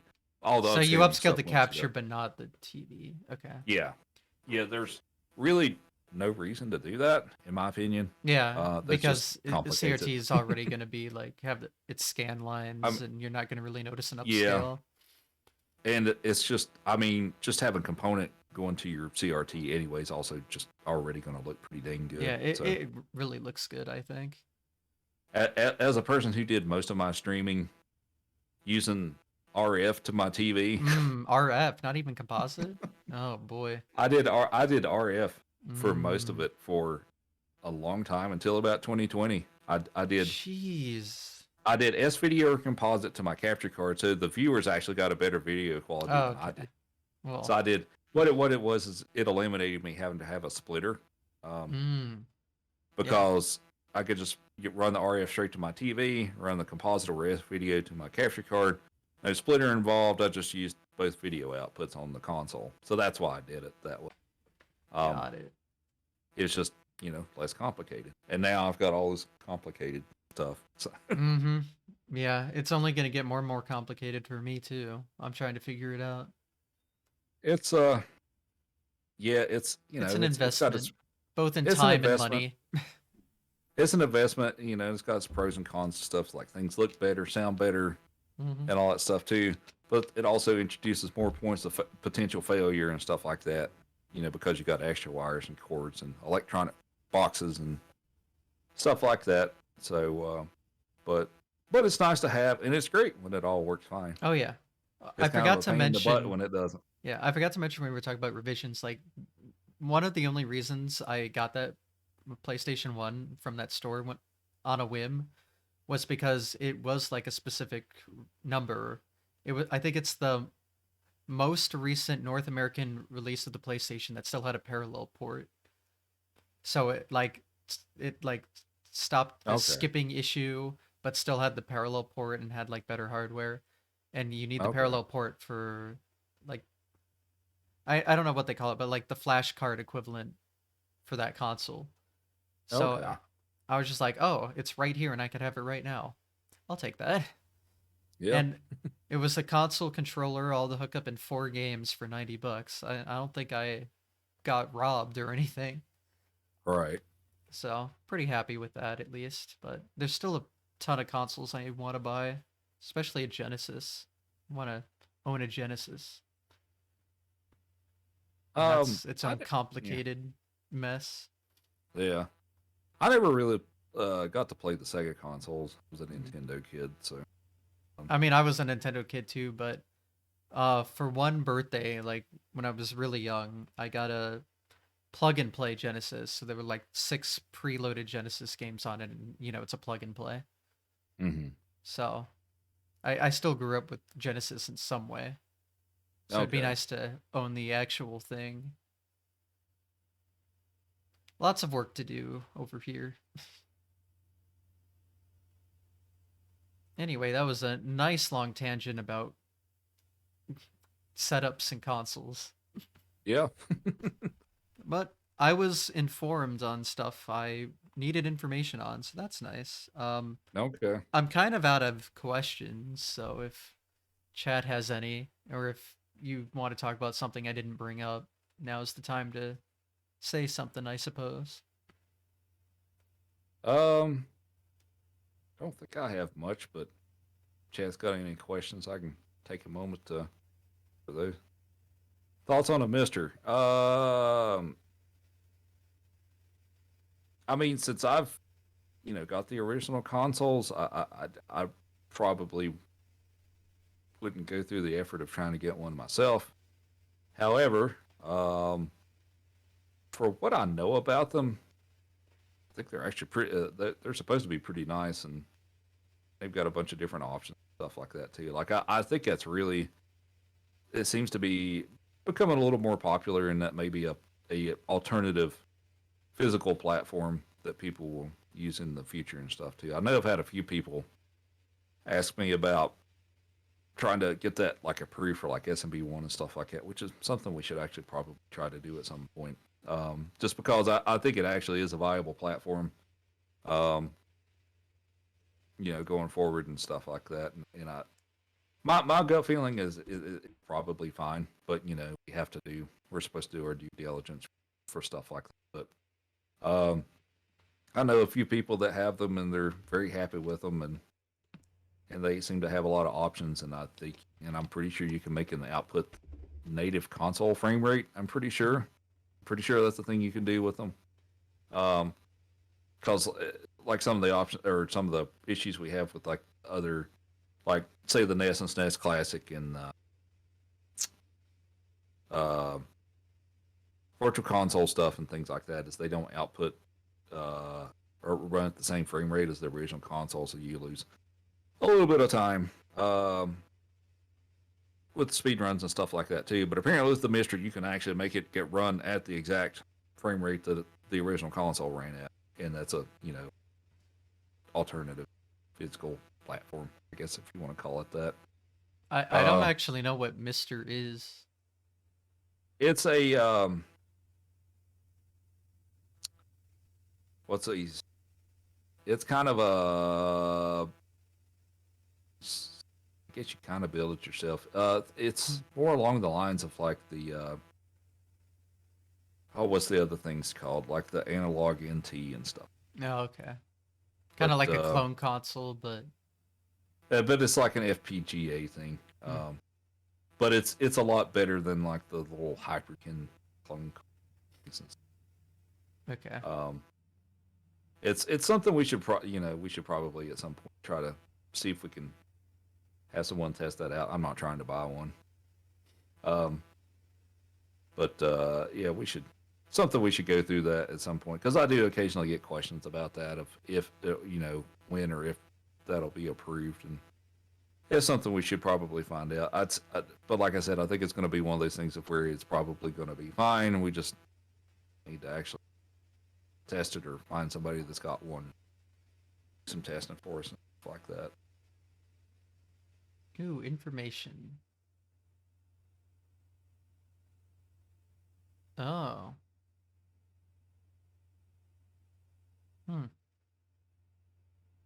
Arcade ones? It's not like an all-in-one thing, is it? It's... It's I should like research this afterwards. I just don't know what yeah, this is. yeah, that's probably easy, All-in-one 'cause I device. don't. Wow. It's Interesting. I guess maybe think of a, you know what a RetroPie is? Maybe think of that, but I don't better. know what that is. It's do you know what the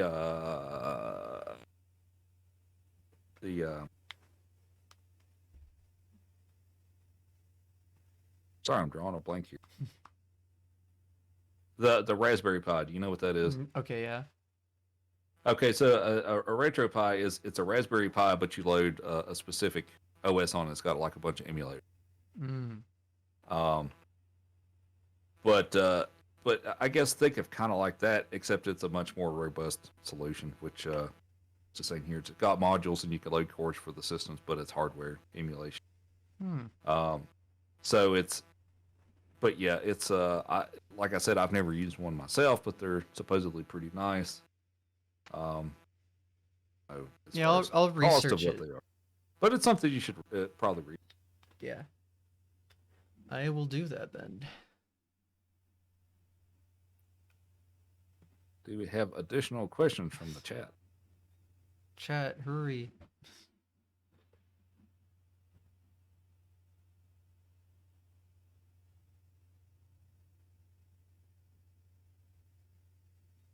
Looks like we're good. Alrighty. Well, I guess that'll conclude today's show. I guess this is a show. I don't want to call it a podcast because this isn't like just audio, and podcast has bad connotations sometimes.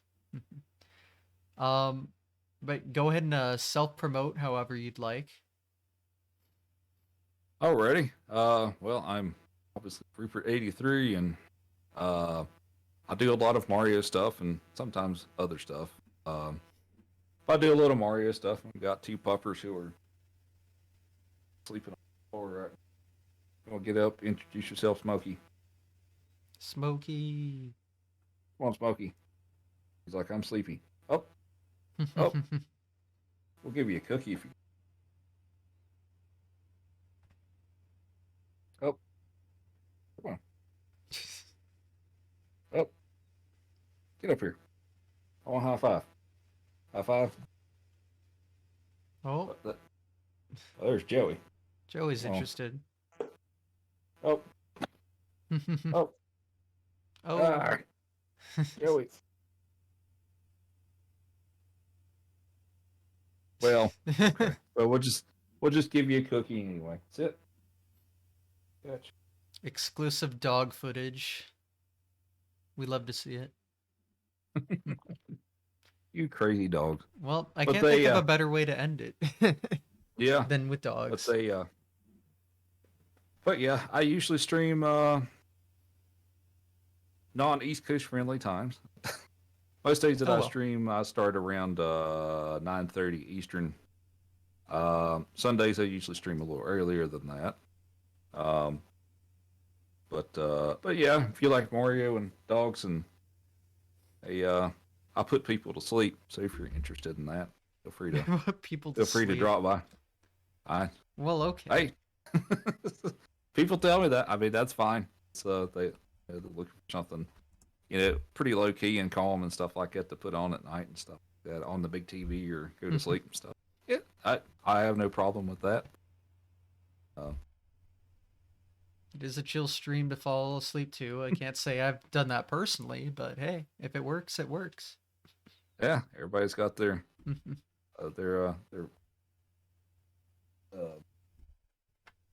things that they're good at, I suppose. So, I but I suppose guess so. that's all I got. All right. Well, I'll go ahead and end it here then. Thanks so much for watching, everyone. Stay tuned next week. Of course, we'll have a new guest. Same time as always. Won't spoil it. Like to keep these things a secret. So just stay tuned and you'll see next Sunday. All right. Have a good one, everybody. Thanks again. Thank you.